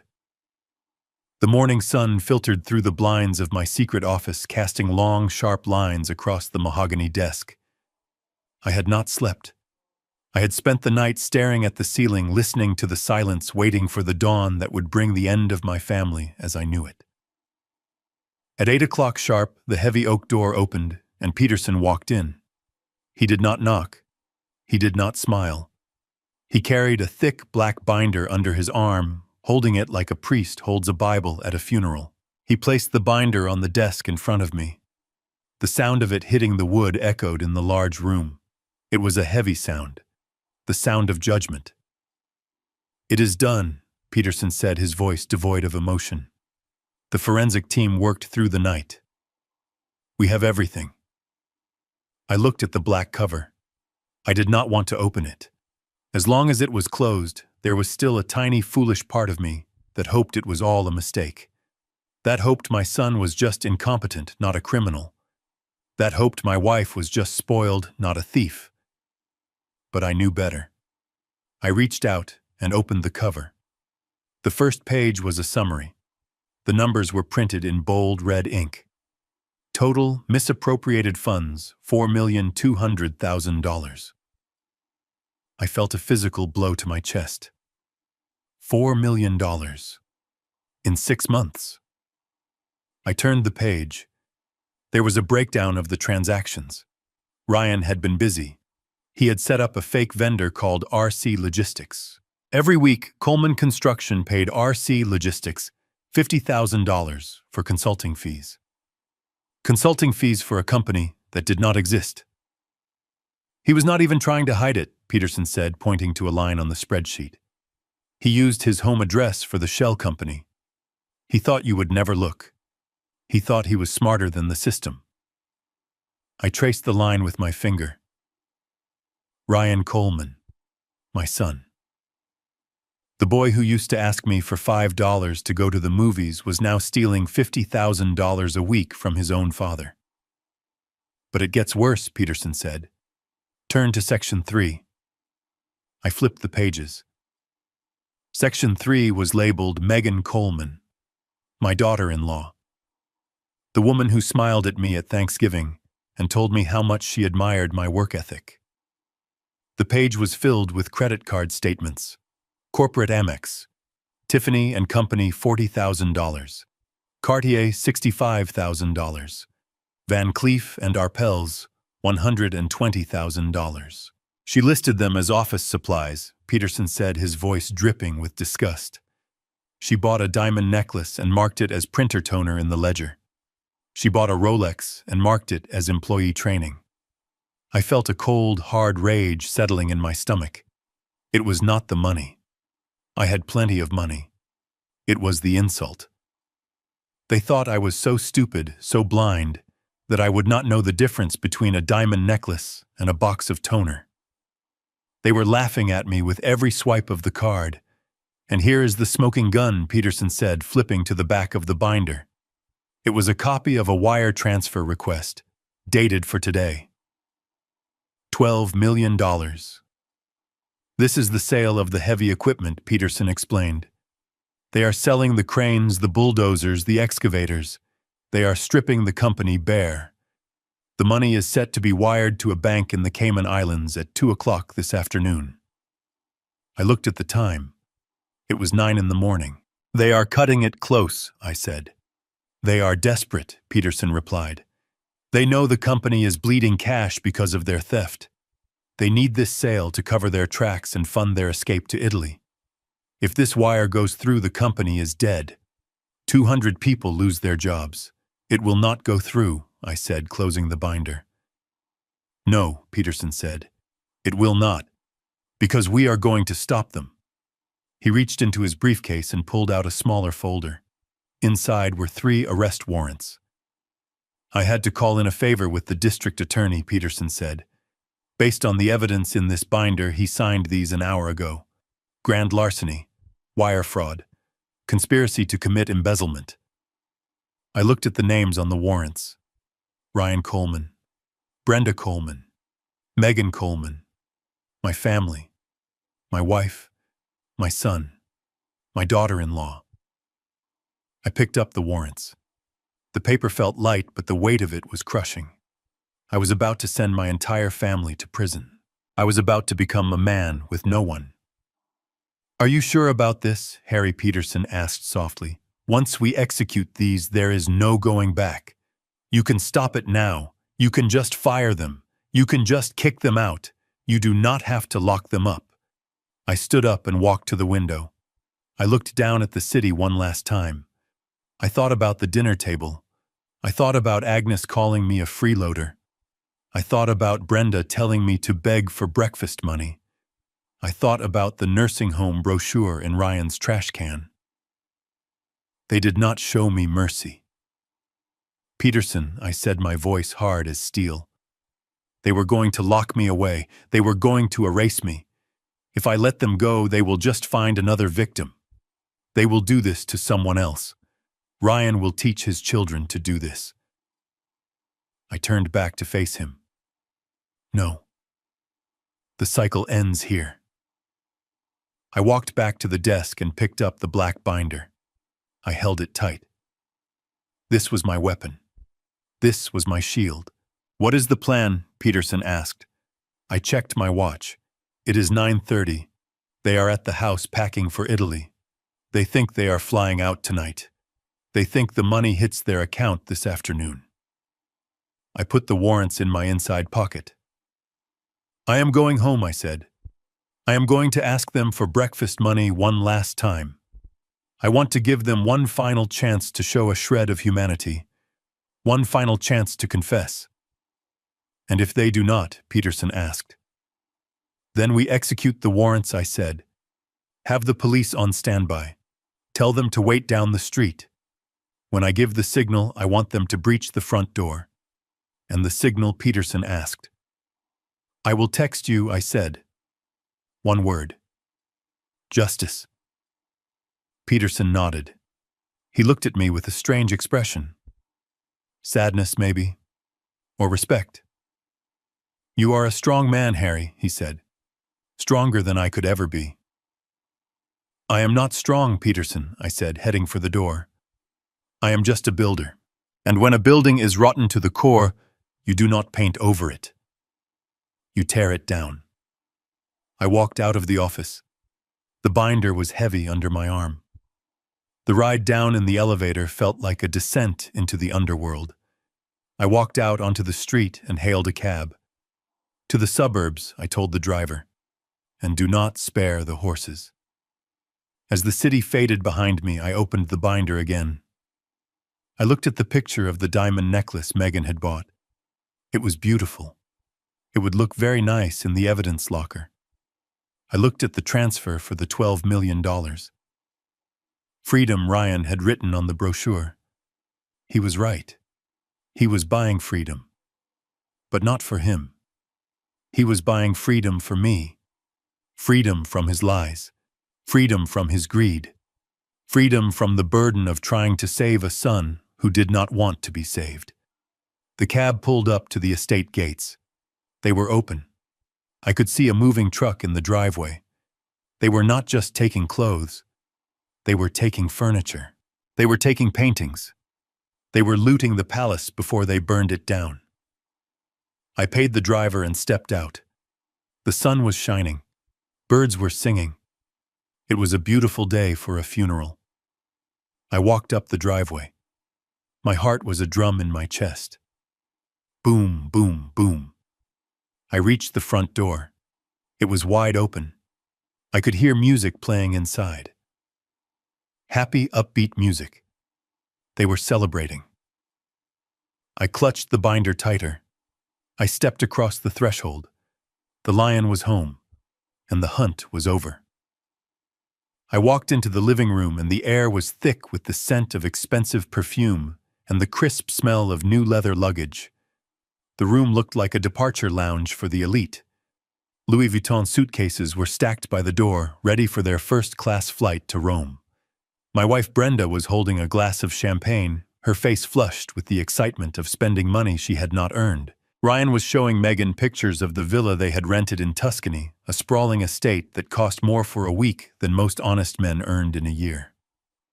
Agnes sat in my favorite armchair, looking like a queen on her throne, criticizing the maid for not packing her silk scarves properly. They were so happy. They were so confident.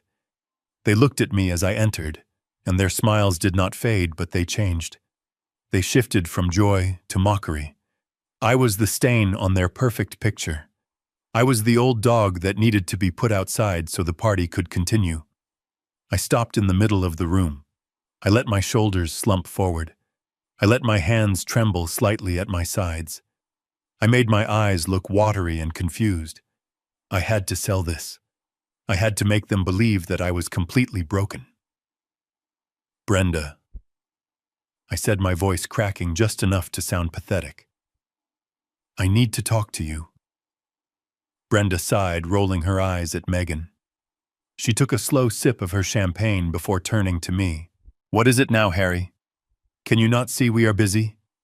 The car will be here in an hour." "It is about breakfast," I said, looking down at my shoes. "I went to the store to get some eggs, but I think I lost the card. The one you gave me.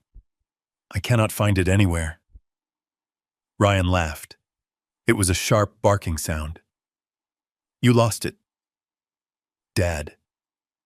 That was $500. Do you have any idea how irresponsible that is? I am sorry, I mumbled. I am hungry, Brenda. I have not eaten since yesterday. Could you just give me $20, just so I can go to the diner and get some pancakes? The room went silent. This was it. The moment of total submission. I was asking for $20 in a house worth millions. Brenda put her glass down. She walked over to me, her heels clicking on the hardwood floor. She stopped inches from my face. She smelled of vintage wine and arrogance. $20, she repeated softly. Yes, please, I said. Just 20. She smiled. It was a cruel, twisted smile. No. I looked up at her, feigning shock. No. Harry, I told you, she said, her voice raising so everyone could hear. I told you that you would have to learn. You think money grows on trees. You think you can just lose your allowance and come begging to me. Well, let this be a lesson. If you lost the card, you don't eat. Maybe hunger will help you remember where you put it.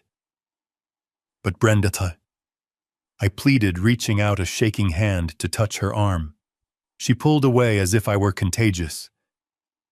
I am your husband. You are a burden, she spat. You are a child in an old man's body, and I am done taking care of you. Agnes chimed in from the armchair, her voice like grinding glass. That is right, Brenda. Stand your ground. If you give him money now, he will never learn. Without money, men are just noise. Keep him poor, and you keep him obedient. That is how you train a dog, and that is how you train a husband. Ryan walked over, shaking his head. Dad, honestly, this is embarrassing. You are embarrassing yourself. Just go to your room. We will leave some crackers out for you before we go to the airport. Crackers. I looked at them. Ryan, my son. Megan, who was currently wearing a diamond necklace she stole from my company. Brenda, the woman I had loved for 40 years. Agnes, the leech I had fed for decades. They were enjoying this. They were feeding on my humiliation. It made them feel powerful. It justified what they were doing.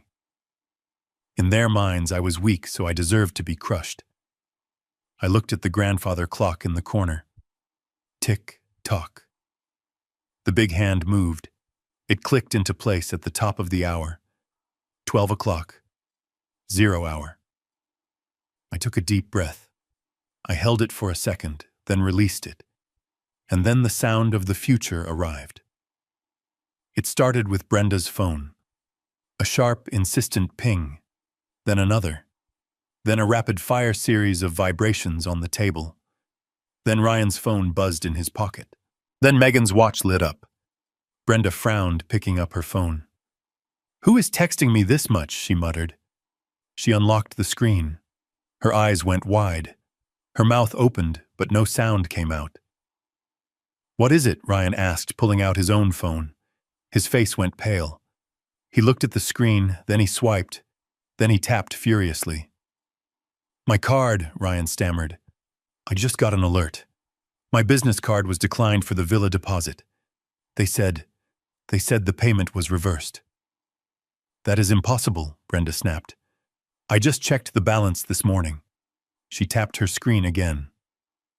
It says, account frozen, she whispered. Suspected fraud. Contact issuer immediately. Megan shrieked. My cards too. I just tried to order the Uber Black, and it says payment method invalid. What is going on? Is the bank system down? Ryan looked up, panic starting to set in. It must be a glitch, a system-wide failure. I will call the bank. He dialed the number. He put it on speaker. The automated voice filled the room loud and cheerful. We are sorry, but the account ending in 4590 has been flagged for criminal activity and is currently under federal investigation. If you are the account holder, please remain on the line for law enforcement. Ryan dropped the phone. It hit the floor with a thud. Criminal activity, Agnes wheezed. What did you do, you idiot? You triggered an audit. I did not do anything, Ryan yelled. We were careful. I stood up. I did not stand up like the old man who wanted pancakes. I stood up like the man who built skyscrapers. I straightened my spine. The tremble in my hands vanished instantly. I buttoned my jacket with steady, precise movements. I looked at them and the mask fell away. My eyes were no longer watery. They were clear cold and hard as granite. It was not a glitch, Ryan, I said. My voice was deep and resonant, filling the room. They all turned to look at me. They looked confused, like they were seeing a stranger. Brenda said, her voice shaking. What are you talking about? I walked over to the table where the champagne was sitting. I picked up the bottle. I looked at the label. You told me I would have to beg for every penny, Brenda, I said calmly. You told me that without money I am just noise. I poured the expensive champagne onto the floor. It splashed onto the Persian rug, foaming and bubbling. Well, I have some bad news for you, I continued. You are the ones who are broke. Dad, Ryan stepped forward, trying to regain control. Dad, stop it. Did you call the bank? Did you mess with the accounts? You do not know what you are doing. You are going to ruin the trip. I turned on him. The intensity of my gaze stopped him in his tracks. I know exactly what I am doing, I said. I am the primary account holder. I am the chairman of the board. And I am the man who just cut you off. What do you mean? Brenda whispered. I mean that the cards you are holding are plastic trash, I said. I mean that the villa in Italy is gone. I mean that the first-class tickets are cancelled. You cannot do that, Megan screamed. We are authorized users. You were authorized users on the accounts of HC Holdings, I roared. My company, my money. And as of 12 o'clock today, HC Holdings has terminated all subsidiary privileges due to gross misconduct and theft. Theft, Agnes gasped. How dare you? I reached into my jacket pocket. I did not pull out a handkerchief. I pulled out the black binder that Peterson had given me. It was heavy. I threw it. I did not hand it to them. I threw it across the room. It spun through the air and crashed into Ryan's chest. He stumbled back, clutching it. Open it, I commanded. Ryan's hands were shaking now. Real shaking, not the fake kind I had used earlier. He opened the binder. He saw the red numbers. He saw the list of shell companies. He saw the emails he thought were deleted. How? He whispered. How did you get this? You thought I was senile, I said, stepping closer to him. You thought I was a helpless old man who cared about gardening and naps. You forgot who I am, son. I am the one who taught you how to read. And I am the one who just read your diary. I looked at Brenda. She was pale as a sheet, clutching the sofa for support.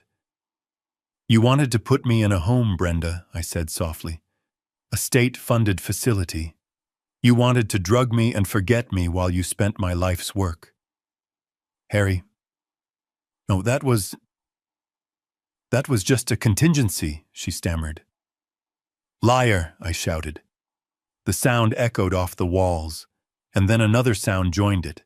The sound of sirens, heavy wailing sirens coming up the driveway. Not one car, 3 cars. They froze. The color drained from their faces completely. I walked to the front door and opened it wide. Peterson was standing there. Behind him were 4 police officers and 2 men in dark suits with FBI badges. Peterson walked in. He looked at the luggage. He looked at the champagne on the floor. He looked at my family huddled together like frightened sheep. Mr. Coleman, Peterson said, Is everyone present? Yes, Peterson, I said. The whole gang is here. One of the FBI agents stepped forward. Ryan Coleman, Brenda Coleman, Megan Coleman. I have warrants for your arrest for grand larceny, wire fraud, and conspiracy to commit embezzlement." Agnes let out a scream. Not a scream of fear, but a scream of fury. "You cannot do this. We are the Colemans." "Not anymore," I said. The officers moved in. It was chaos. Handcuffs clicked. Megan started crying, loud, ugly sobs, begging me to tell them it was a mistake. Brenda tried to pull away, screaming that she was my wife. Harry, tell them we were just managing the money. Tell them I watched them. I watched the police pat them down. I watched them dragging my son, who was crying like the child he still was. I walked over to Ryan. The officer held him back. Ryan looked at me, tears streaming down his face. "Dad, please," he sobbed. "Please don't do this. I am your son." I looked him in the eye. "My son would never have tried to sell my company behind my back," I said. "My son would never have called me a freeloader. You are not my son. You are just a thief who shares my last name." I turned to the officer. "Take them away." They dragged them out the door. The wailing faded as they were shoved into the back of the squad cars. Agnes was left sitting in the armchair, alone, untouched, but destroyed. She looked small. She looked old. I looked at her. "You said that without money men are just noise, Agnes," I said. She stared at me, her mouth opening and closing like a fish. "Well," I said, buttoning my coat, "I have all the money, and you are the one who is going to be very, very quiet." I turned to Peterson. "Issue the eviction notice," I said. "She has 60 minutes to pack. If she is not out by 1 o'clock, call the sheriff." I walked out onto the porch. The police cars were driving away, carrying the people who had tried to destroy me. I watched them go.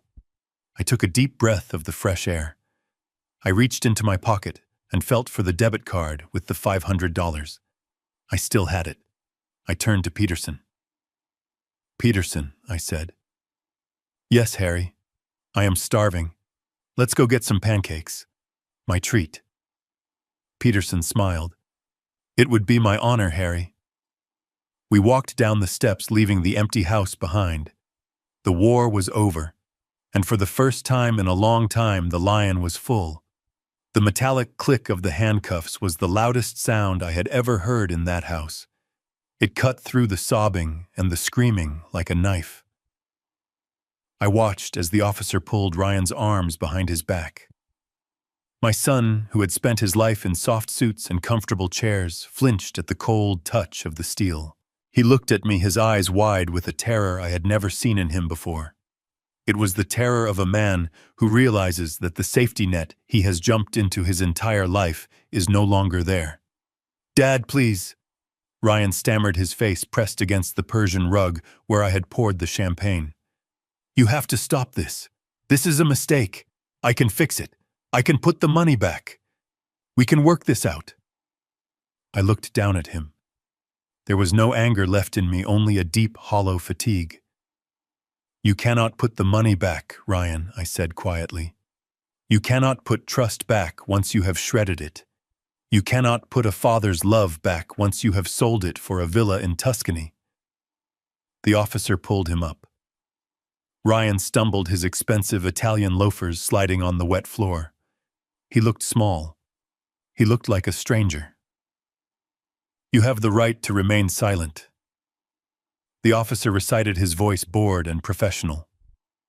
"I suggest you use that right, Ryan," I said. "You have said enough." Across the room, Megan was hysterical. She was trying to pull her wrist away from a female officer. She was screaming about her rights, about how this was harassment. The officer was not impressed. She spun Megan around and pinned her against the wall. "Ma'am, stop resisting," the officer warned. "Wait," I said, stepping forward. The room went quiet. Megan looked at me, hope flickering in her eyes. She thought I was going to save her. She thought the old soft Harry was back. I walked up to her. I pointed a finger at her neck. "That necklace," I said. "The diamond pendant. It was purchased with company funds on March 12th. It is evidenced, The officer nodded. She reached up and unclasped the necklace. Megan gasped as the cold air hit her skin. The officer dropped the jewelry into a plastic evidence bag. It landed with a dull thud. And the watch, I added. The Rolex, company property. Megan began to sob uncontrollably as they stripped her of the symbols of her theft. She looked naked without them. She was just a greedy girl who had reached into the wrong pocket. Then there was Brenda. My wife was not screaming. She was not fighting. She was standing in the middle of the room, her hands covering her mouth, staring at me. When the FBI agent approached her, she flinched, but she did not run. She just looked at me. "Harry," she whispered. Her voice was trembling. "Harry, 40 years. We have been married for 40 years. You cannot send me to prison. I am your wife." I looked at her. I saw the woman I had built this life for. I saw the woman I had trusted with my secrets, my fears, and my dreams. And I saw the woman who had sat in this very room yesterday and told me to beg her for $20. "You were my wife, Brenda," I said, my voice steady. "But a wife does not plan to lock her husband in a state asylum. A wife does not conspire to declare him incompetent so she can steal his life's work. You ceased to be my wife the moment you signed those papers. Now you are just a co-conspirator." "Please," she begged, tears streaming down her face, ruining her perfect makeup. I was scared. I was worried about the future. "No," I said. "You were greedy. You wanted the lifestyle without the man. Well, now you have neither." The agent took her arm. She let out a low wail, a sound of pure despair. They led her past me. She reached out a hand trying to grab my sleeve, but I stepped back. I let her pass. I watched them walk out the front door, the red and blue lights of the police cruisers flashing against the walls of the hallway. The house fell silent except for the heavy breathing of one person, Agnes. My mother-in-law was still sitting in the armchair. She had not moved. She looked like a melted wax statue. Her face was pale, her eyes staring blankly at the open door where her daughter and grandson had just been taken away. She was gripping the armrests so tightly, her knuckles were yellow. She was not in handcuffs. She had been careful. She had never signed the checks. She had never sent the emails. She was the poison whisperer, the one who encouraged the crime, but never touched the weapon. I walked over to her. Peterson followed me, pulling a single sheet of paper from his briefcase. Agnes looked up at me. Her lips moved, but no sound came out at first. Then she found her voice. It was weak, scratching like dry leaves. "You monster," she hissed. "You destroyed this family." I laughed. It was a short, dry laugh. "I did not destroy anything, Agnes. I just took out the trash." Peterson stepped forward. He held out the paper. Agnes refused to take it, so he placed it gently on her lap. "Ms. Miller," Peterson said, his voice professional and cold. "This is a formal notice to vacate. As the legal representative of HC Holdings, the owner of this property, I am informing you that your tenancy is terminated effective immediately." Agnes looked at the paper, then at me. "You are kicking me out?" she asked, her voice rising in disbelief. "I am an 80-year-old woman. Where am I supposed to go?" "I do not know, Agnes," I said. "And frankly, I do not care. Maybe you can go to that budget-friendly facility Brenda found for me. I hear they have vacancies." Her jaw dropped. "You have 60 minutes, Peterson said, checking his watch. "You may take your personal clothing and toiletries. Anything purchased with funds from the Coleman construction accounts stays here. If you are not off the premises by 1 o'clock, the sheriff deputies waiting outside will remove you for trespassing." 60 minutes, she shrieked. "That is impossible."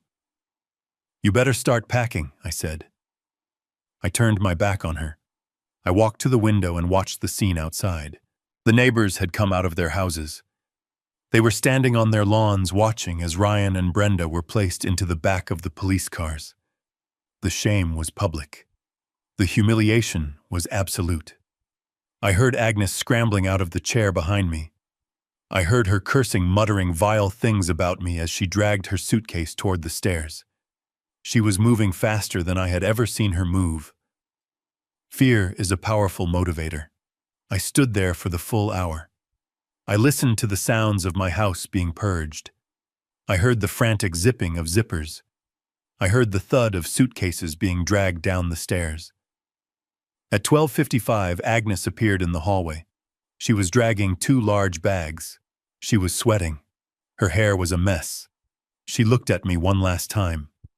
There was hate in her eyes, pure and undiluted. "I hope you rot in this big empty house," she spat. "You will die alone." I looked at her. I felt a strange sense of peace. "I would rather die alone than live with snakes," I said. She huffed and dragged her bags out the door. Peterson followed her to ensure she left the property. I watched her struggle down the driveway, a bitter old woman who had gambled everything on her daughter's greed and lost. When she reached the gate, Peterson closed it behind her. The automatic lock clicked shut. It was over. The police cars were gone. The neighbors had gone back inside, their curiosity satisfied. The driveway was empty. I turned back to the room. It was messy. The champagne was drying on the rug. The furniture was askew, but the air felt lighter. The heaviness that had pressed down on my chest for months was gone. Peterson walked back into the house. He looked at me and nodded. "They are gone, Harry. The house is yours." I looked around. It was a big house, too big for one man. But for the first time in years, it felt like mine. It did not feel like a fortress of expectations. It felt like a blank canvas. "Thank you, Peterson," I said. "What do you want to do now?" he asked. I walked to the table and picked up the phone Brenda had dropped. I placed it on the side table. "I want to sit down," I said. "I want to sit in my chair, the one at the head of the table. And I want to drink a cup of coffee that I paid for." Peterson smiled. "I think there is some in the kitchen." I walked into the dining room. I pulled out the chair at the head of the table, the one they had moved. I dragged it back to its rightful place. I sat down. The wood felt solid beneath me. I was alone. My family was in jail. My marriage was over. By all accounts, I should have been devastated. But as I sat there listening to the silence, I realized something. I had not lost a family. I had survived a disease. I had cut out the infection before it killed me. I reached into my pocket and touched the $500 debit card. They had told me I was worth nothing without them. They were wrong. I was worth everything. And now I had the rest of my life to prove it. I closed my eyes and let out a long breath. Checkmate. 3 months have passed since the day the police cars rolled down my driveway with lights flashing. 3 months since the silence of the empty house deafened me only to be replaced by the sweet symphony of order and peace. I sat in my office at HC Holdings, the real office, the one that sits high above the city like a fortress of solitude. The view was spectacular today. The autumn leaves were turning gold and red in the park, below a reminder that change, even when it involves falling apart, can be beautiful.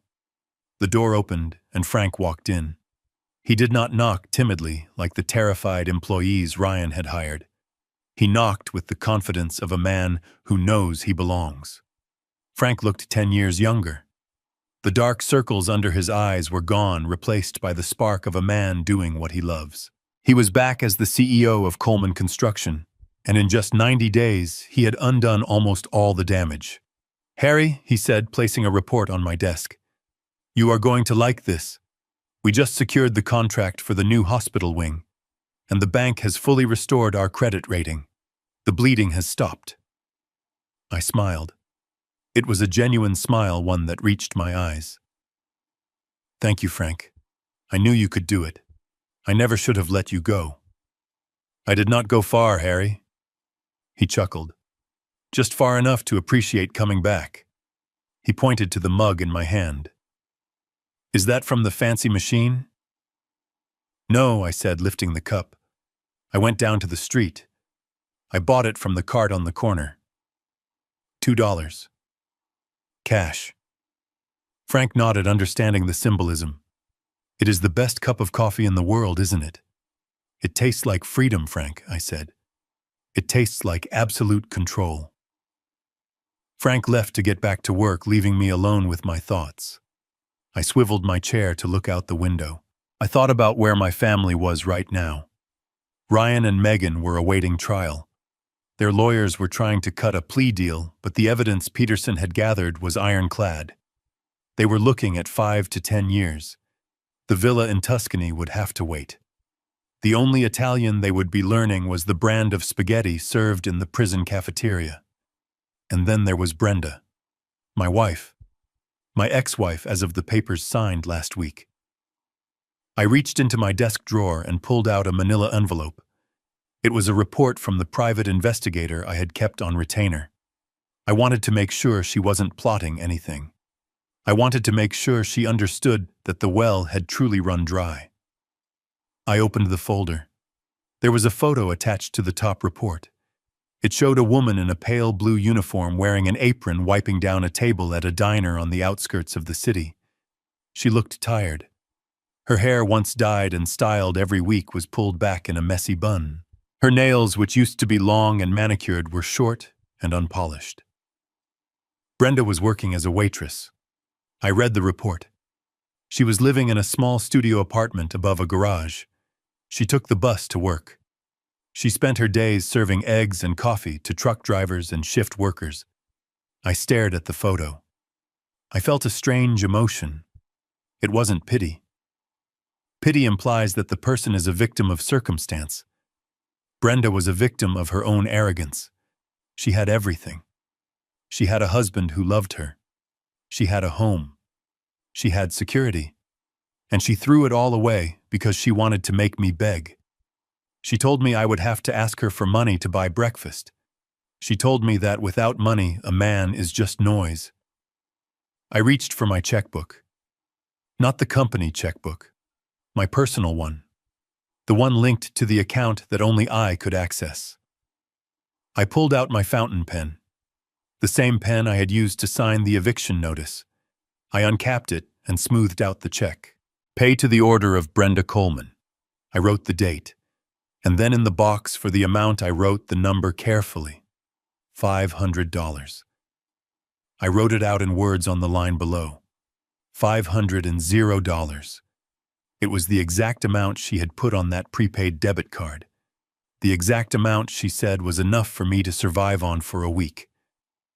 I tore the check out of the book. It made a crisp, ripping sound. I took a piece of stationery, my personal letterhead, and I wrote a short note. I did not write a letter. I did not ask how she was. I did not tell her I missed her. I wrote, "Here is your allowance. Breakfast is on me. Do not spend it all on wine." I folded the check inside the note and placed it in an envelope. I sealed it. I pressed my thumb against the seal, feeling the finality of it. I pressed the intercom button on my desk. "Susan, can you come in here, please?" My new assistant, a bright young woman who was paying her way through law school, walked in. "Yes, Mr. Coleman."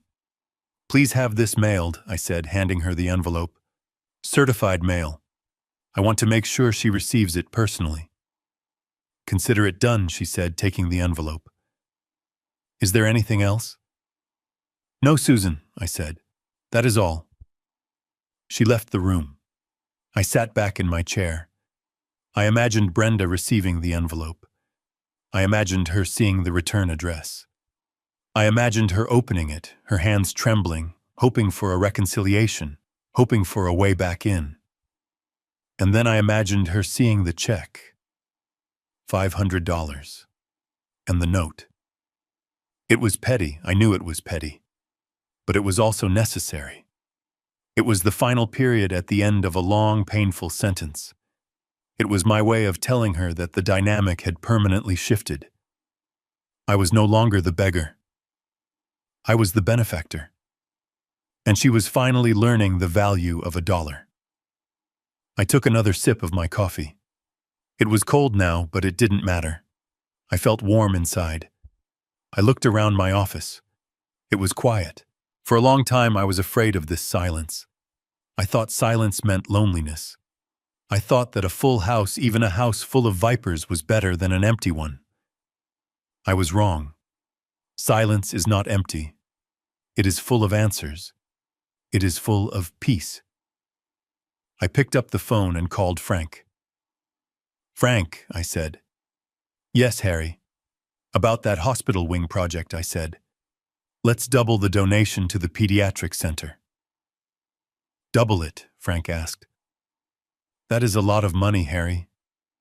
"I know," I said, looking at the empty spot on my desk where the picture of my family used to be. "But I have realized something, Frank. Money is like water. If you hoard it, it stagnates and rots. If you let it flow, it brings life. I want my money to build things, not to destroy people." "I understand, Harry," Frank said softly. "I will draw up the paperwork." I hung up the phone. I stood up and walked to the window one last time. The sun was setting, casting a golden glow over the city of Chicago. I was 72 years old. I was single. My son was in jail. My ex-wife was a waitress. By society's standards, my personal life was a disaster. But as I watched the lights of the city flicker on one by one, I felt a profound sense of gratitude. I had my dignity. I had my sanity. I had my company. And most importantly, I had the truth. I wasn't a freeloader. I wasn't a senile old man. I was Harry Coleman. I was a builder. And I was just getting started on my greatest project yet. A life lived on my own terms. The lion was not sleeping. The lion was awake. And for the first time in years, the jungle was quiet. From this story, we learn a harsh but necessary truth about the nature of relationships and resources. Blood may connect us biologically, but it does not guarantee loyalty, respect, or love. True family is defined by how they treat you when you are vulnerable, not by how much they can extract from you when you are strong. Harry's journey teaches us that financial independence is the ultimate form of self-defense. We must never hand over the keys to our life, our dignity, or our hard-earned success to anyone, even our children, without verifying their character first. Generosity without boundaries is not love. It is just fuel for entitlement. Sometimes the most loving thing you can do is cut the cord and let people face the consequences of their own actions. If you enjoyed this story of justice and redemption, please hit the like button. Right now, it helps the channel grow. Make sure you are subscribed so you never miss a new story. And I want to hear from you.